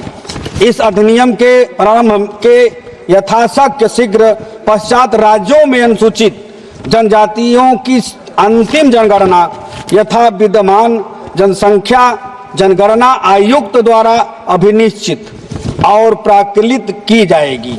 अनुसूचित जनजातियां आदेशों में किए गए संशोधनों के कारण अनुसूचित जनजातियों की अंतिम जनगणना के पश्चात इस अधिनियम के प्रारंभ की तारीख तक जनसंख्या में राज्य में परिवर्तन हो जाता है। वहां जनगणना आयुक्त अनुसूचित जनजातियों की इस परिवर्तित जनसंख्या को ऐसे प्रारंभ की तारीख को अभिनिश्चित और प्राकलित करेगा तथा अंतिम जनगणना में राज्य की कुल जनसंख्या से क्रमशः अनुसूचित जनजातियों की उस जनसंख्या के अनुपात को भी अभिनिश्चित या प्राकलित करेगा। उपधारा 2 के अधीन अधिनिश्चित और प्राकलित किए गए जनसंख्या के आंकड़ों को जनसंख्या आयुक्त द्वारा राजपत्र में अधिसूचित किया जाएगा। राज्य के लिए धारा 3 के अधीन जनसंख्या आंकड़ों को अधिसूचित किए जाने के पश्चात आयोग राज्य की अनुसूचित जनजातियों की समुचित प्रतिनिधित्व देने के प्रायोजन के संविधान के अनुच्छेद 170, अनुच्छेद 332, परिसीमन अधिनियम की धारा 8 और इस अधिनियम के उपबंधों को ध्यान में रखते हुए परिसीमन आदेश में ऐसे संशोधन करेगा जो आवश्यक हो और लोक प्रतिनिधित्व अधिनियम 1950 की दूसरी अनुसूची अनुसार संशोधित हुए समझी जाएगी। अनुसूचित जनजाति आरक्षण संबंधित सभी विधेयक 9वीं अनुसूची में शामिल किया जाना चाहिए ताकि हमेशा के लिए अनुसूचित जाति अनुसूचित जनजाति कानून हमेशा के लिए सुरक्षित हो जाएगा। इसे कोई खत्म नहीं कर पाएगा। संविधान के ढकोसला पढ़ने वाले लोग, सरकार के लोग इस पर क्या ध्यान देंगे कि नहीं, हाँ 9वीं सूची में डाल दिया जाए। और यदि सचमुच अनुसूचित जाति अनुसूचित जनजाति आरक्षण संबंधित कानून संरक्षित करना चाहते हैं तो 9वीं सूची में डाल देना चाहिए। अध्यक्ष महोदय, असम राज्य के 1 करोड़ संथाल, उरांव, मुंडा जनजाति में नहीं है, शामिल नहीं है। इसे शामिल किया जाए। और चाय बागान श्रमिकों को अनुसूचित जनजाति की मान्यता के लिए असम सरकार की अनुशंसा है। इन आदिवासियों को अनुसूचित जनजाति का दर्जा दिया जाए। राजधानी दिल्ली में करीब 15 से 20 लाख भील, गोंड, संस्थाल, उरांव, मुंडा आदि आदिवासियों का निवास है। इन आदिवासियों को अनुसूचित जनजाति का दर्जा देना चाहिए, दिया जाए। उत्तर प्रदेश में कोल, मुसहर, जो छोटी छोटी कई गरीब जातियां के लोग वहां पर निवास करते हैं, उन जातियों को अनुसूचित जनजाति का दर्जा देकर विकास करना चाहिए। आदिवासियों के लिए और जंगल जमीन की तेनुपत्ता हो या पीआर हो, वो स्वतंत्रता से अपना बेच सके। लेकिन अगर कहीं वो तेनुपत्ता बेचने के लिए जाते हैं तो पकड़ जाते हैं, मारकर जेल जाते हैं। तमाम नियम प्रक्रिया उन पर लागू होता है। उनके लिए स्वतंत्र होना चाहिए। 5वीं अनुसूची के प्रावधानों के सही अनुपालन में हेतु देश के यूपी समेत 12 राज्यों में मौजूद अनुसूचित क्षेत्र के इलाकों की चिन्हित कर डिमार्केशन किया जाए और 5वीं अनुसूची के प्रावधानों के अनुपालन की जांच के लिए सभी राज्यों के अनुसूचित क्षेत्र में उच्च स्तरीय केंद्र समिति का गठन किया जाए ताकि यह पता चले कि अभी देश प्रदेश में बहुत गरीब लोगों को कितने लोग रह चुके हैं, उनको जो है कि जनजाति का दर्जा दिया जाए। अध्यक्ष महोदया, आपसे मैं निवेदन जरूर करूंगा ये बात का कि ये देख लीजिए, बस 1-2 मिनट और मैडम, आपसे मैं कहना चाहूंगा कि जो परिसीमन आदेश में कोई संशोधन करने में आयोग जहां तक आवश्यक हो परिसीमन अधिनियम की धारा 9 की धारा 1 के खंड घ के उपबंधों को ध्यान में रखेगा। संशोधनों के लिए अपने प्रस्तावों को भारत के राजपत्र तथा संबंधित राज्य के राजपत्र में और ऐसी रीति में भी जो वह ठीक समझे प्रकाशित करेगा। ऐसी किसी तारीख को विनिर्दिष्ट करेगा जिससे पश्चात ऐसे प्रस्तावों पर उसके द्वारा आगे विचार किया जाएगा। धन्यवाद। जय अखिलेश यादव, जय समाजवादी पार्टी। धन्यवाद। माननीय सदस्य श्रीमती प्रतिमा मंडल जी। Madam, on behalf of All India Trinamool Congress, I rise to speak on the readjustment of representation of scheduled tribes in assembly constituencies of the state of Goa Bill 2024. Madam, Hindi में कहावत है, देर आए पर दुरुस्त आए, लेकिन इस बिल पढ़ने के बाद फिर से और एक बार ये स्पष्ट हो गया है कि ये सरकार बोलने में तो माहिर है, लेकिन तफसीली जाति और जनजाति के लिए ये कुछ करेगा नहीं।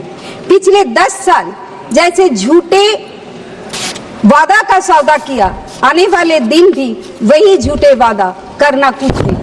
Because the bill relies on census data from 2001 to ascertain the scheduled tribe population which is outdated and does not reflect the current demographics. The inclusion of the Kundi, Gauda and Velip communities in the scheduled tribe list in 2003 and the substantial increase in the scheduled tribe population as per the 2011 census should have prompted an earlier intervention. The reliance on old data may lead to flawed representation adjustment, undermining the very objective of fair representation. Secondly, Madam, the bill acknowledges that the Delimitation Commission's work ended in 2008 and further delimitation has been frozen until after the 2026.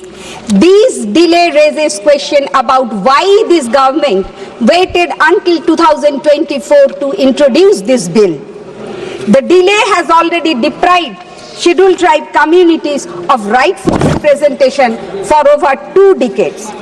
Thirdly, Madam, the bill grants extensive power to the Election Commission to amend the delimitation order and readjust it.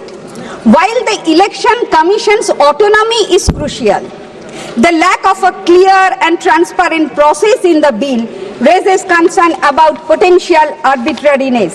The absence of a clear framework for public consultation and accountability in the decision-making process is worrisome. The Election Commission's amendment to the delimitation process should include a mandatory public consultation phase. This would allow citizens and community leaders to voice their concern and suggestion, ensuring that readjustment process is transparent, participatory and democratic. Fourthly, Madam, the central government is empowered to issue orders to remove any difficulties in implementing the Act. This provision will allow the government to make potentially significant changes without parliamentary scrutiny, raising concern about the erosion of democratic oversight. Any significant change should require the approval of Parliament, ensuring that democratic processes and checks and balances are maintained. Fifthly, Madam, the bill states that the readjustment of seats will not affect the existing legislative assembly until its dissolution. This means that even if the bill is enacted, scheduled tribe communities will have to wait until the next election cycle to benefit from the adjustment. These further delays justice and representation for these communities. The bill should include a specific timeline for the completion of delimitation process and the implementation of seat adjustment to ensure timely justice. Sixth point, Madam, that Goa has witnessed significant demographic changes since 2001, and the bill does not adequately address how this shift will be factored into the new delimitation process. The exclusion of updated demographic data could lead to ineffective or inequitable representation. The bill should mandate the use of the most recent census data such as the 2011 or even provisional 2021 figure to ensure that the readjustment of seats accurately reflects current demographic realities. My seventh point is the bill's provision that prevents the population figure and amendments from being challenged in court could be seen as an attempt to insulate the process from judicial review. These raises constitutional concern as it may infringe on the judiciary's role in upholding the rule of law and protecting citizens' rights. A mechanism for judicial oversight could be included to ensure that the process remains fair and constitutional. This would build public trust and prevent potential legal challenges. Madam, here I would like to mention here that for the sustainable development and for the economical development, our Honorable Chief Minister Mamata Bandyopadhyay every month provide 1,000 rupees to the SC/ST communities under the scheme of Tapushili Bondhu and Joy Johar scheme. Madam, how can we expect from this government that this government will do justice to the SC/ST people? Because this government removed Dr. Babasaheb Ambedkar's statue, holding the constitution in his hand, raising his finger towards the Parliament building. This is nothing but to dishonor Dr. Babasaheb Ambedkar as well as towards the entire SC/ST communities. With this, Madam, I would conclude my speech and thank you for permitting time to finish my speech. Thank you, Madam. Thank you.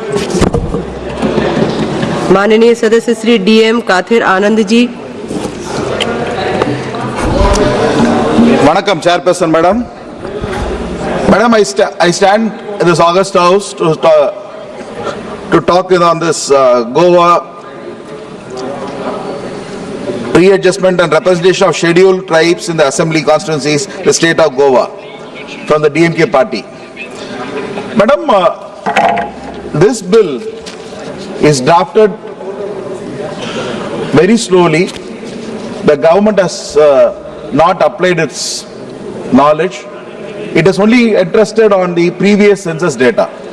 DMK government, from the day one, we are insisting that the government of India has to spend time and energy and also allocate separate funds to first take new census data. Before taking this census data, whatever you do may not be right or may be wrong also. We don't know. Because I can give you a very practical example. The place where I come from, my Vellore district, in Panchayat elections, certain constituencies have been allocated to certain communities. But we find it very difficult to find even one single voter in that particular constituency belonging to the allocated reservation. All this happens because of the lack of census data. Only if the census data is live or the census data is collected on time, in a timely basis. Even the previous speaker, they mentioned about the demographic data. If that is there, then automatically things will happen. Madam, we are talking about election of representatives from the region where the representation of the community has to be there. In Tamil, we used to say, Ellorum in Nattu Mandargal. What does it mean? Everyone is a prince of this land. Everyone has the right to rule this land. Everyone has the right to be represented or represent the community to which they belong to.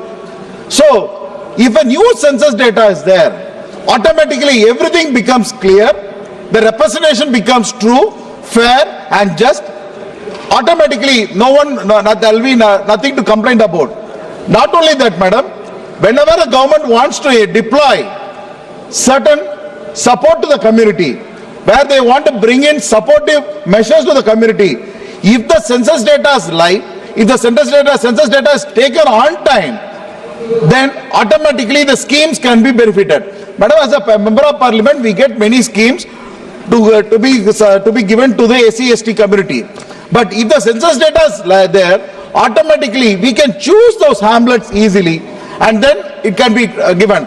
But only now we go into the villages, we go into the people, and then by fair and mere means we get to know what is the community available, which is the maximum community. When a scheme is brought in, which community gets benefited.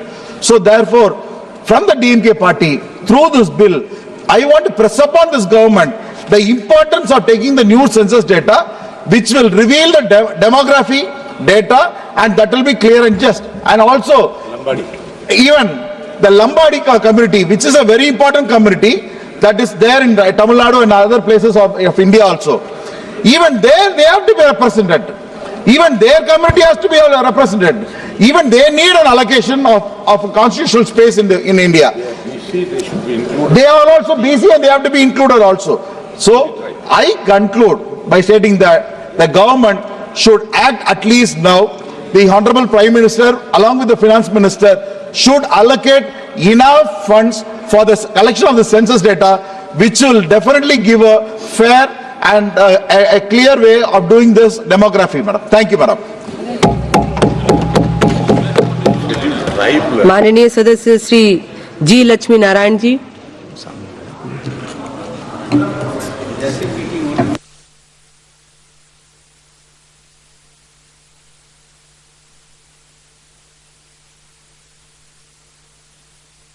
On the readjustment of representation of scheduled tribes in assembly constituencies of the state of Goa Bill 2024. First and foremost, I commend the government for bringing forward this much needed legislation. The bill seeks to reserve seats for scheduled tribes in the Goa Legislative Assembly, a crucial step towards ensuring that the political representation of these communities is in line with their growing population in the state. While this bill addresses ST representation in Goa, I want to speak about a community that has been awaiting rightful recognition for decades, madam. I speak of a community where less than 1% of the population in Andhra Pradesh is literate, a community that is largely landless and without any steady income, madam. A community that has given India the great Hindu epic of Ramayana, the descendants of Maharishi Valmiki ji himself. I am speaking about the Valmiki Boya community, a community that has faced decades of marginalization in the neglect. And as I stand here today, I say with pride, I am one of them, madam. వారి గోవాలో ఉన్నటువంటి ఎస్టీల యొక్క కథ, ఆంధ్రప్రదేశ్ మరియు తెలంగాణలో ఉన్నటువంటి వాల్మీకి బోయల కథ, వారి పోరాటాలు మా పోరాటాలు ఒక్కటే మేడం. ఈ కారణంగా వాల్మీకి బోయ కమ్యూనిటీని కేంద్ర జాబితాలో ఎస్టీగా చేర్చడం కేవలం ఒక విధాన ప్రక్రియ మాత్రమే కాదు మేడం, అది న్యాయానికి మానవత్వానికి ఇచ్చినటువంటి పిలుపు మేడం. ఇంతకాలం వెనుకబడిన వారి హక్కులన్నీ గుర్తించేటువంటి అవకాశంగా భావించాల్సిందిగా మిమ్మల్ని కోరుకుంటున్నాం మేడం. చారిత్రాత్మకంగా 1871 నాటి క్రిమినల్ ట్రైబ్స్ చట్టం కింద అపరాధ గణంగా వర్గీకరించినటువంటి వాల్మీకి బోయ కమ్యూనిటీ దశాబ్దాలుగా తీవ్రంగా బహిష్కరణకు ఎదుర్కొంది మేడం. కాలక్రమేణా ఈ కమ్యూనిటీ షెడ్యూల్ క్యాస్ట్, ఇతర వెనుకబడిన తరగతుల్లోకి, అదేవిధంగా డీనోటిఫైడ్ ట్రైబ్స్ గాను, మరికొన్ని ప్రాంతాల్లో షెడ్యూల్ ట్రైబ్స్ గాను ఈరోజు వర్గీకరింపబడింది. అయితే ఈ వర్గీకరణలో ఈ కమ్యూనిటీ ఎదుర్కొన్న కష్టాలను పూర్తిగా వ్యక్తపరచలేకపోతున్నాయి మేడం. వారిని పేదరికం యొక్క చట్టంలోనే ఇంకా ఇప్పుడు కూడా బిగించేటువంటి పరిస్థితి కనిపిస్తూ ఉంది మేడం. వాల్మీకి కమ్యూనిటీ సరైన గుర్తింపు సాధించడానికి దశాబ్దాల కాలంగా ఎన్నో ఇబ్బందులు ఎదుర్కొంటున్నాం మేడం. నిన్ననే మనము ఇక్కడ కాన్స్టిట్యూషన్ డే 75వ దినోత్సవంగా ఇక్కడ మనం కార్యక్రమం చేసుకోవడం జరిగింది. ఈ కాన్స్టిట్యూషన్ డేలో మనందరికీ కూడా సామాన్యమైనటువంటి బడుగు బలహీన వర్గాల వారికి అంబేద్కర్ గారు ఇచ్చినటువంటి రాజ్యాంగం ఏదైతే ఉందో ఆ హక్కును కూడా మాకి గతంలో అంటే 1956 ముందర ఎస్టీలుగా ఉన్నటువంటి వాల్మీకి బోయల్ని ఈ విధంగా ఎస్టీల నుంచి డీనోటిఫైడ్ ట్రైబ్స్ గాను, బీసీలు గాను ఈ విధంగా రకరకాలుగా మార్చుకుంటూ మాకున్నటువంటి హక్కులు కాలరాచేటువంటి పరిస్థితులు మేము ఎప్పుడుగా ఎదుర్కొంటూ ఇప్పటికే ఆర్థికంగా, ఉద్యోగపరంగా అన్ని రకాలైనటువంటి సమస్యలు ఎదుర్కొంటున్నటువంటి ఒక కమ్యూనిటీగా మీరు దయచేసి గుర్తించాలని మేము కోరుకుంటాం మేడం. ఇవన్నీ పరిస్థితులు చూసిన తర్వాత మా మాన్య ముఖ్యమంత్రి నారా చంద్రబాబు నాయుడు గారు 2017లో సాక్షాత్తు వారే అసెంబ్లీలో తీర్మానం చేసి వాల్మీకి లిస్టులో గుర్తించాలని చెప్పేసి కేంద్రానికి పంపించడం జరిగింది మేడం. ఈరోజు దాదాపు 7 సంవత్సరాలు అవుతా ఉంది. 7 సంవత్సరాల్లో కూడా మాకు ఎటువంటి న్యాయం ఇంతవరకు జరగలేదు మేడం. దయచేసి మీ దృష్టికి తీసుకొస్తున్నాం మేడం. ఖచ్చితంగా మాకు న్యాయం చేయాల్సిందిగా మిమ్మల్ని కోరుకుంటున్నాం మేడం. అదేవిధంగా ఈరోజు ఒకసారి గమనిస్తే మేడం, మనందరూ కూడా మనకి ఉన్నటువంటి యూనియన్ మినిస్టర్ గారు ఉన్నటువంటి గతంలో ఎంపీగా ఇదే పార్లమెంట్లో వారు మాట్లాడడం జరిగింది మేడం. ఒక రాష్ట్రంలో ఉన్నటువంటి అసెంబ్లీ తీర్మానం ఏదైతే కేంద్రానికి వస్తుందో దాన్ని ఖచ్చితంగా అమలు పరచాల్సిన బాధ్యత కేంద్రం వైపు ఉంటుంది. అదేవిధంగా ఆ రాష్ట్రంలో తీర్మానం చేసినటువంటి ఆ ప్రభుత్వం ఏదైతే నిర్ణయించుకుందో వచ్చే ప్రభుత్వం మళ్ళీ దాన్ని తీసేయకుండా కూడా చట్టం తీసుకోవాలనే విషయాన్ని కూడా వారు ఎంపీగా చెప్పడం జరిగింది మేడం. ఈరోజు వారే యూనియన్ మినిస్టర్గా ట్రైబల్ సంబంధించినటువంటి వారు ఉన్నారు కాబట్టి దయచేసి ఒక రాష్ట్ర ప్రభుత్వం పంపించినటువంటి తీర్మానాన్ని వెంటనే ఆమోదింపజేసి దశాబ్దాల కాలంగా అంటే 60 సంవత్సరాల కాలంగా బాధపడుతున్నటువంటి మమ్మల్ని, మా హక్కుల్ని కాపాడాల్సిందిగా మిమ్మల్ని ఈ సందర్భంగా కోరుకుంటున్నాం మేడం. అదేవిధంగా ఈరోజు చూస్తున్నాం మేడం, మనము one nation one year ST ఈరోజు బిల్లు పెట్టుకున్నాం మేడం. అదే రాష్ట్రంలో మేము ఆంధ్రప్రదేశ్ రాష్ట్రంలో వాల్మీకి బోయలో 2 రిజర్వేషన్లు పొందినాం ఈరోజు. ఒక ప్రాంతంలో ఎస్టీలు గాను మరో ప్రాంతంలో బీసీలు గాను కొనసాగుతున్నాం మేడం. దయచేసి మమ్మల్ని కూడా ఒక క్యాస్ట్ ఒక నేషన్ ఏ విధంగా మనం అనుకుంటున్నాం అదేవిధంగా మమ్మల్ని కూడా ఆంధ్రప్రదేశ్ రాష్ట్రంలో ఒకే రిజర్వేషన్ మాకు ఇవ్వాల్సిందిగా మీ ద్వారా మేము కోరుకుంటున్నాం మేడం. అదేవిధంగా ఈరోజు చూసుకుంటే మేడం మా రాష్ట్రంలో ఉన్నటువంటి వడ్డర్లు కూడా ఎస్టీలుగా కావాలని చెప్పేసి చాలా కాలం నుంచి కూడా వాళ్ళు పోరాటాలు చేస్తున్నారు మేడం. వారిని కూడా ఎస్టీలుగా గుర్తించే ప్రక్రియని చేపట్టాల్సిందిగా మీ ద్వారా కోరుకుంటున్నాం మేడం. అదేవిధంగా మేడం ఈరోజు ఈ యొక్క కంక్లూజన్ ఇచ్చున్నాను మేడం ఒకసారి. Despite of this clear evidence and well founded recommendations the Valmiki Boya community's rightful recognition remains pending, madam. In the past few days, I personally met with the Tribal Affairs Minister Sri Juval Varamji as well as officials from the Registrar General of India in the Ministry of Social Justice and Empowerment to expedite the resolution of this long pending issue, madam. Honorable Prime Minister Modi ji has promised to grant ST recognition to the Valmiki Boya community, madam. As part of honoring the great contribution of Mahasi Valmiki, the Prime Minister himself not only named the airport in Ayodhya as a Mahasi Valmiki International Airport, but also inaugurated it, madam. I stand here today confident that the day is not far when I will rise in the very house to speak on the Scheduled Tribes Order Bill, madam. This bill will include the Valmiki Boya community in the ST list, finally giving them the recognition and justice they truly deserve, madam. I would like to conclude by showing my full support for this important bill, madam, which aims to ensure rightful representation and justice for the scheduled tribes in Goa, madam. Thank you, madam. माननीय सदस्य श्री आलोक कुमार सुमन जी। धन्यवाद सभापति महोदया।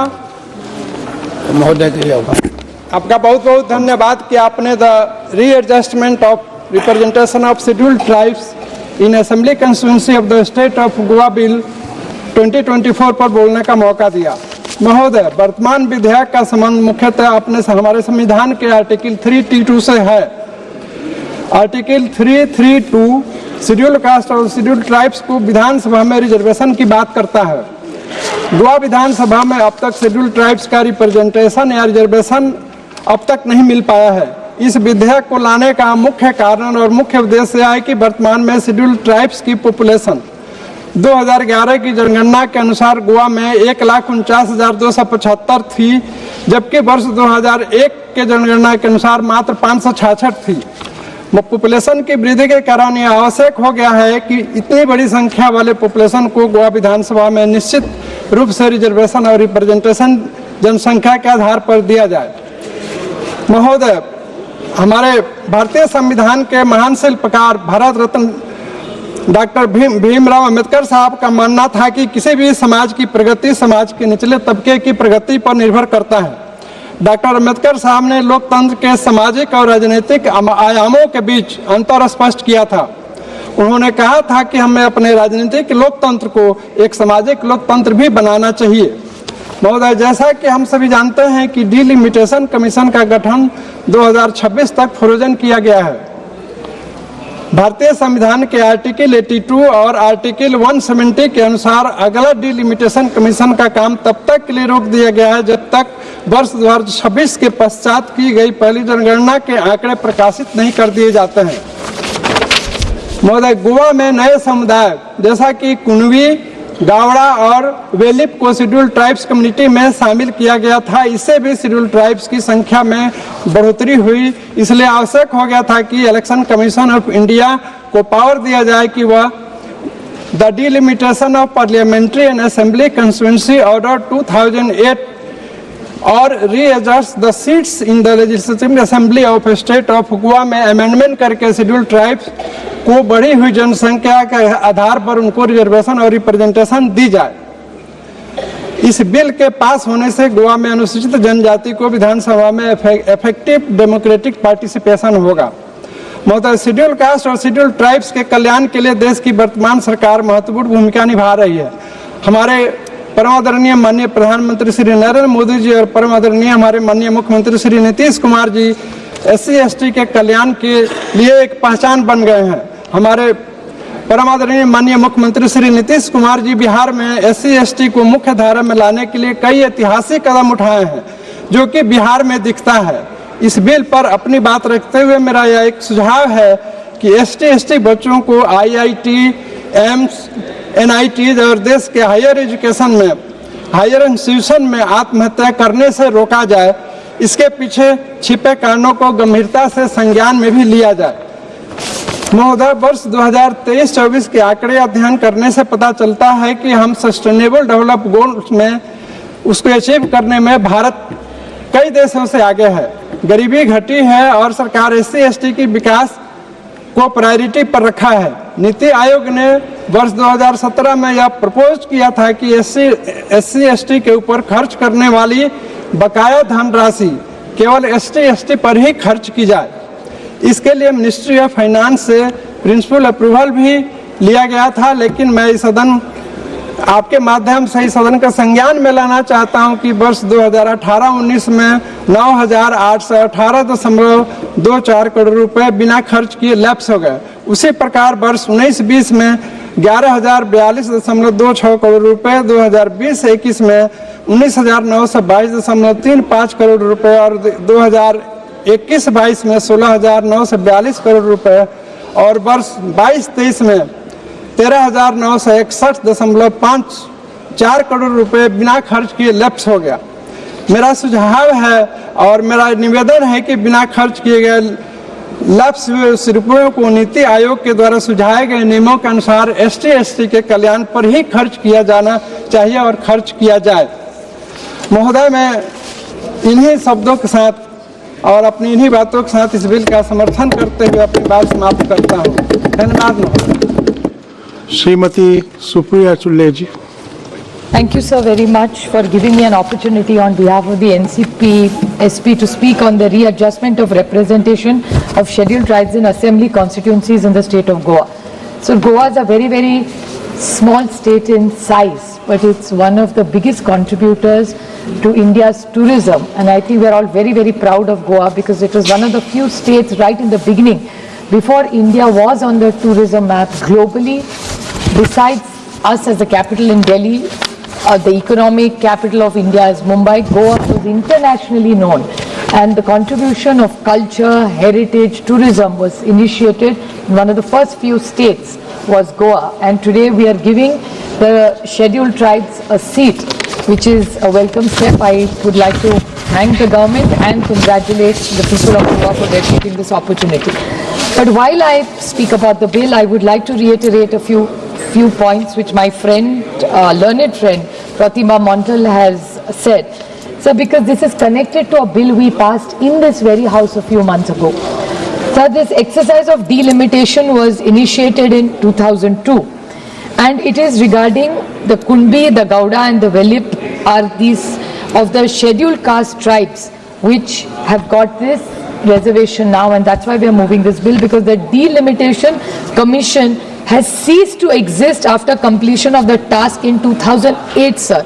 Under the Article 82 and 170 of the Constitution, further delimitation stands frozen until the figure of the first census taken after the 2026 has been published. Sir, I have 3-4 important points. I'm very grateful that Meghwal ji has come here. I would like to ask Honorable Meghwal ji just 3 pointed questions regarding this bill.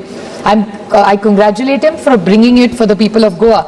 But my 3 questions to Meghwal ji is, Honorable Meghwal ji, is what is the position, the way Goa has this in Maharashtra, Maratha, Dhangar, Lingayat, Muslim and the VJNT are communities which are looking for reservation. What is the position of this government? Because their earlier member, Mr. Dhaval Patel, extensively talked, I will come back to that point, but the BJP in Maharashtra says that the Dhangar community should get the ST reservation, while in Delhi earlier they had the member Hina Gavit, who is also a young tribal girl, but she had said on the floor of the house that they do not want this category for the Dhangars. So can the government clarify their stand on specific reservation for Dhangar Maratha, Lingayat, Muslim and VJNT, which is demanding reservation. Maharashtra में ये सारे मांग रहे हैं, तो सरकार का stand क्या है, ये मेरा पहला सवाल है. दूसरा सवाल मेरा ऐसा है कि सरकार ने ये delimitation they have brought in this. Now this, according to this note, it reads that there is imperative to enact the law to provide unalienable provisions empowering the Election Commission of India to make amendments in delimitation of Parliamentary Assembly Constituencies Order 2008 to readjust the seats of Legislative Assembly in the state of Goa for the scheduled tribes of the state. So this is applicable to the entire country. Now I would specifically like to ask this government that they committed to we had that special session for women, the entire house supported it for the women's reservation bill. So if the delimitation is so critical and election commission has made this special case, what steps is this government taking? Because 2026, it's very important to have the census. So has this government started, because according to the demands for grants, the amount of money required is 12,000 crores. They have only given 1,000 crores. Even in demand for grants, just today we passed it. We spoke about it yesterday. So what is the position? Because we are already in 2024 is over. There's only 25 and 26. So what is the commitment to this? Because when will this women's reservation be? Because if then by 26 we need a reply, so that in 29, sir, when we all go back to re-election, the women's reservation bill should be passed, and not just passed, implemented in every state. So what is this government doing for that? We also, with Maratha, Dhangar, Lingayat, Muslim and VJNT, ये महिला आरक्षण bill का भी क्या position है? इसके आरक्षण के लिए आप क्या करेंगे? जैसे आपने गोवा में किया, बहुत अच्छी बात है, लेकिन ये भी महाराष्ट्र की जो डिमांड है उसके लिए और महिलाओं के लिए आपका कब तक हो जाएगा? Sir, another question which is very alarming to all of us, sir. You also from Bangalore, sir, very large constituency. I also represent Baramati, which is 23 lakh voters today. Sir, delimitation करना हर सांसद के लिए जरूरी. हम सब पहली बार जब चुन के आए सर, हमारे 10, 11, 12 लाख हमारे वोटर थे. आज 23 लाख, 24 लाख, 25 लाख हो गए. तो बहुत बार इस पे चर्चा हुई है. परसों रेड्डी सर ने भी कहा कि आप ये जो MP लैड फंड है वो अभी हमें नहीं बहुत कम पड़ता है, उसको भी बढ़ा दीजिए. So delimitation is due in 2029 with all these reservations. So reservation and delimitation, will this government do it on the for 2029? My only concern is because we don't see much activity around the census. So that's my concern, if you could kindly reply for that. And 2-3 small points that Shri Dhaval Patel, very, very good speech. It's probably his maiden speech. I would like to put a few things on record which he said. He also spoke out of the bill, sir, with permission, in a very short point I will make, because normally I don't speak.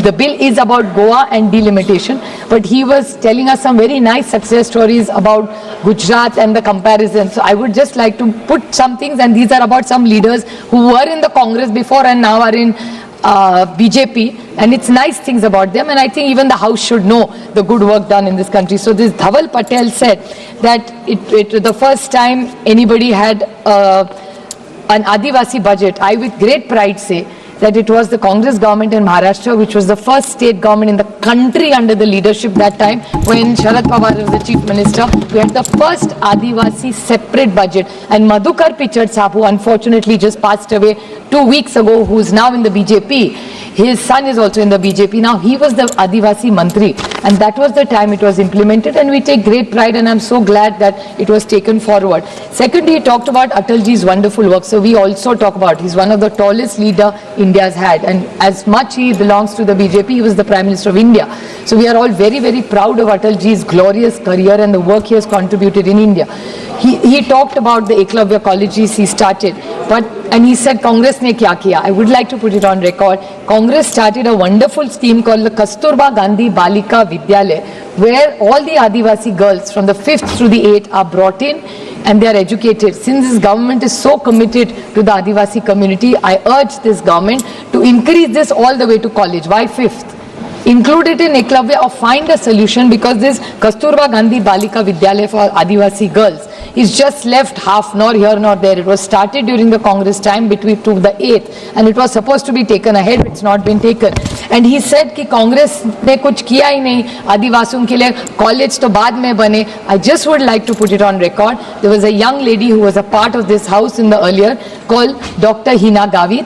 She was first in the NCP, then went to the BJP. Her father was in the NCP, now in the BJP. Both are doctors.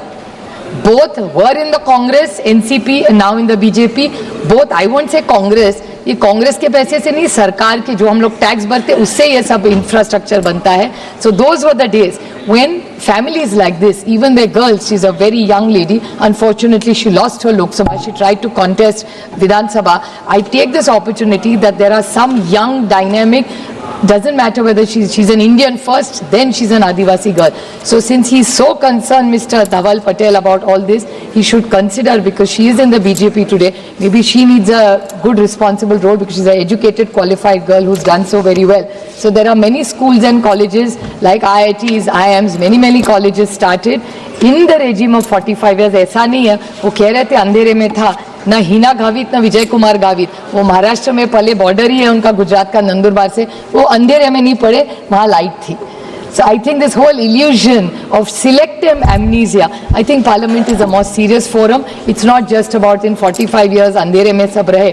I think there was electricity, they did become doctors, they were in the Congress, the NCP, and now with the BJP. So let's put some things in context. I compliment Meghwal ji for bringing in this bill, and with full humility, like my friend Pratima Mandal has requested, that please महिला आरक्षण का bill और मराठा, धनगर, लिंगायत, मुस्लिम और VJNT की जो आरक्षण की मांग है उसको भी आप सोचे पूरा करें, और 2029 में जब हम लोकसभा में आए ये दोनों का आप अमल करके इनको भी न्याय दे, इतनी विनती करके आपकी आभारी हूं sir. Thank you. Dr. Namdev Krishan, for giving me this opportunity to speak on the readjustment of representation of constituencies of the State of Goa Bill 2024.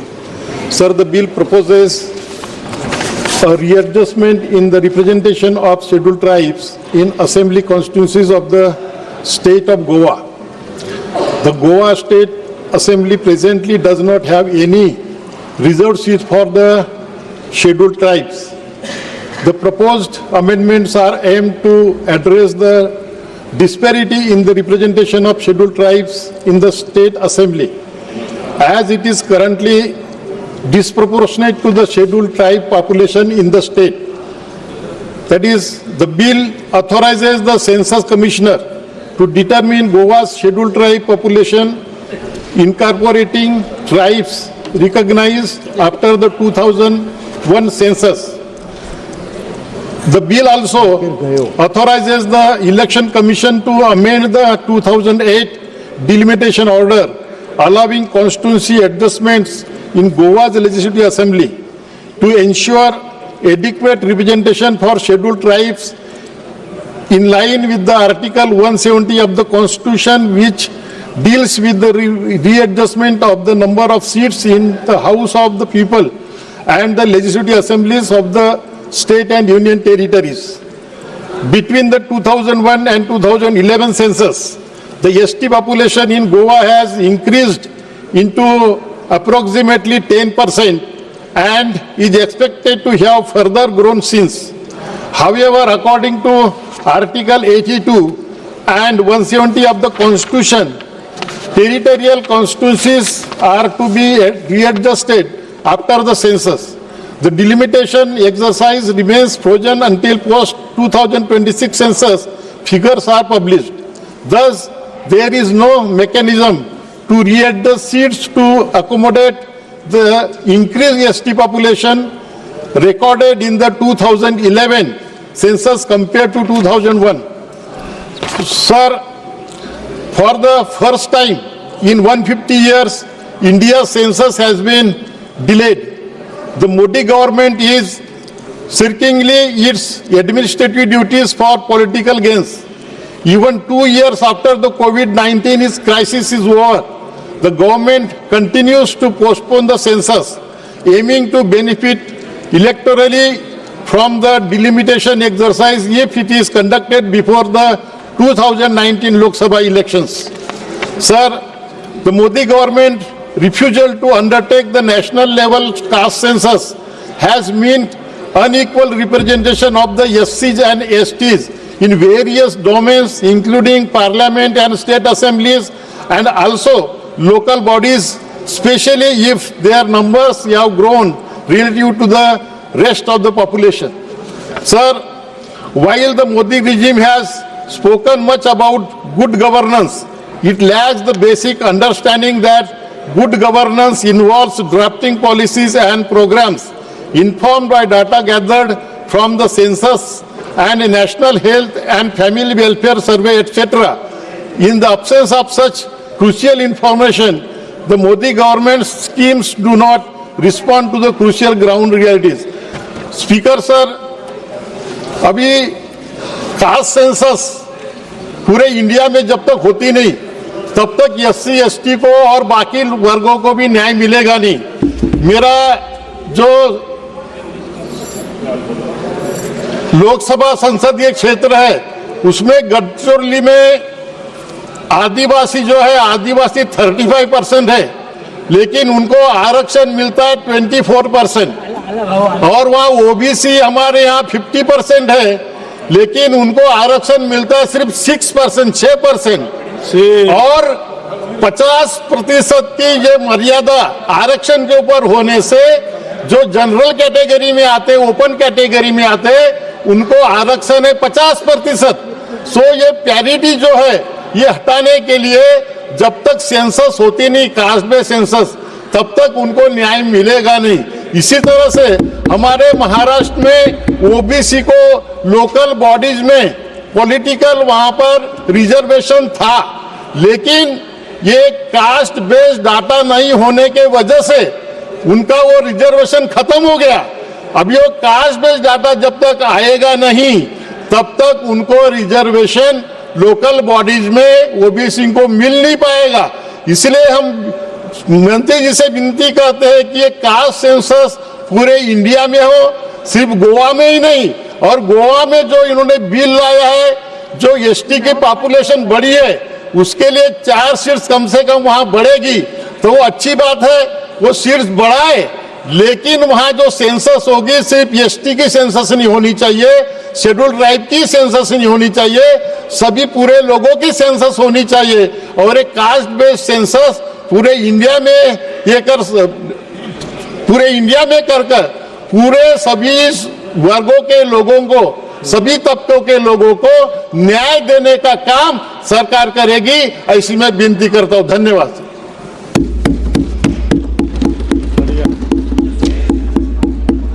Shri तापेर गयो।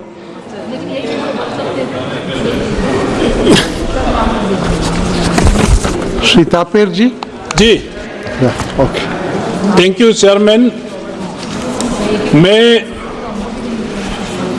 The adjustment of representative of scheduled tribes in assembly constituency of the state of Goa bill 2024 को समर्थन करने के लिए खड़ा हुआ हूँ। आज हमारा सरकार देश भर में शेड्यूल ट्राइब जितना लेफ्ट आउट हुआ कांग्रेस सरकार में, मोदी जी ने और हमारा ट्राइबल अफेयर्स मिनिस्ट्री ने सारा रिप्रेजेंटेटिव को रिकॉग्नाइज हुआ, इसके लिए मैं धन्यवाद देता हूं। साथ में आज मेघवाल साहब इस बिल को लाया जिसमें गोवा हमारा हिंदुस्तान का एक ब्लू आई है, पहचान है गोवा। अगर दिल्ली से मुंबई से नेक्स्ट 3rd पहचान है तो गोवा है। इन टूरिज्म सेक्टर में हो,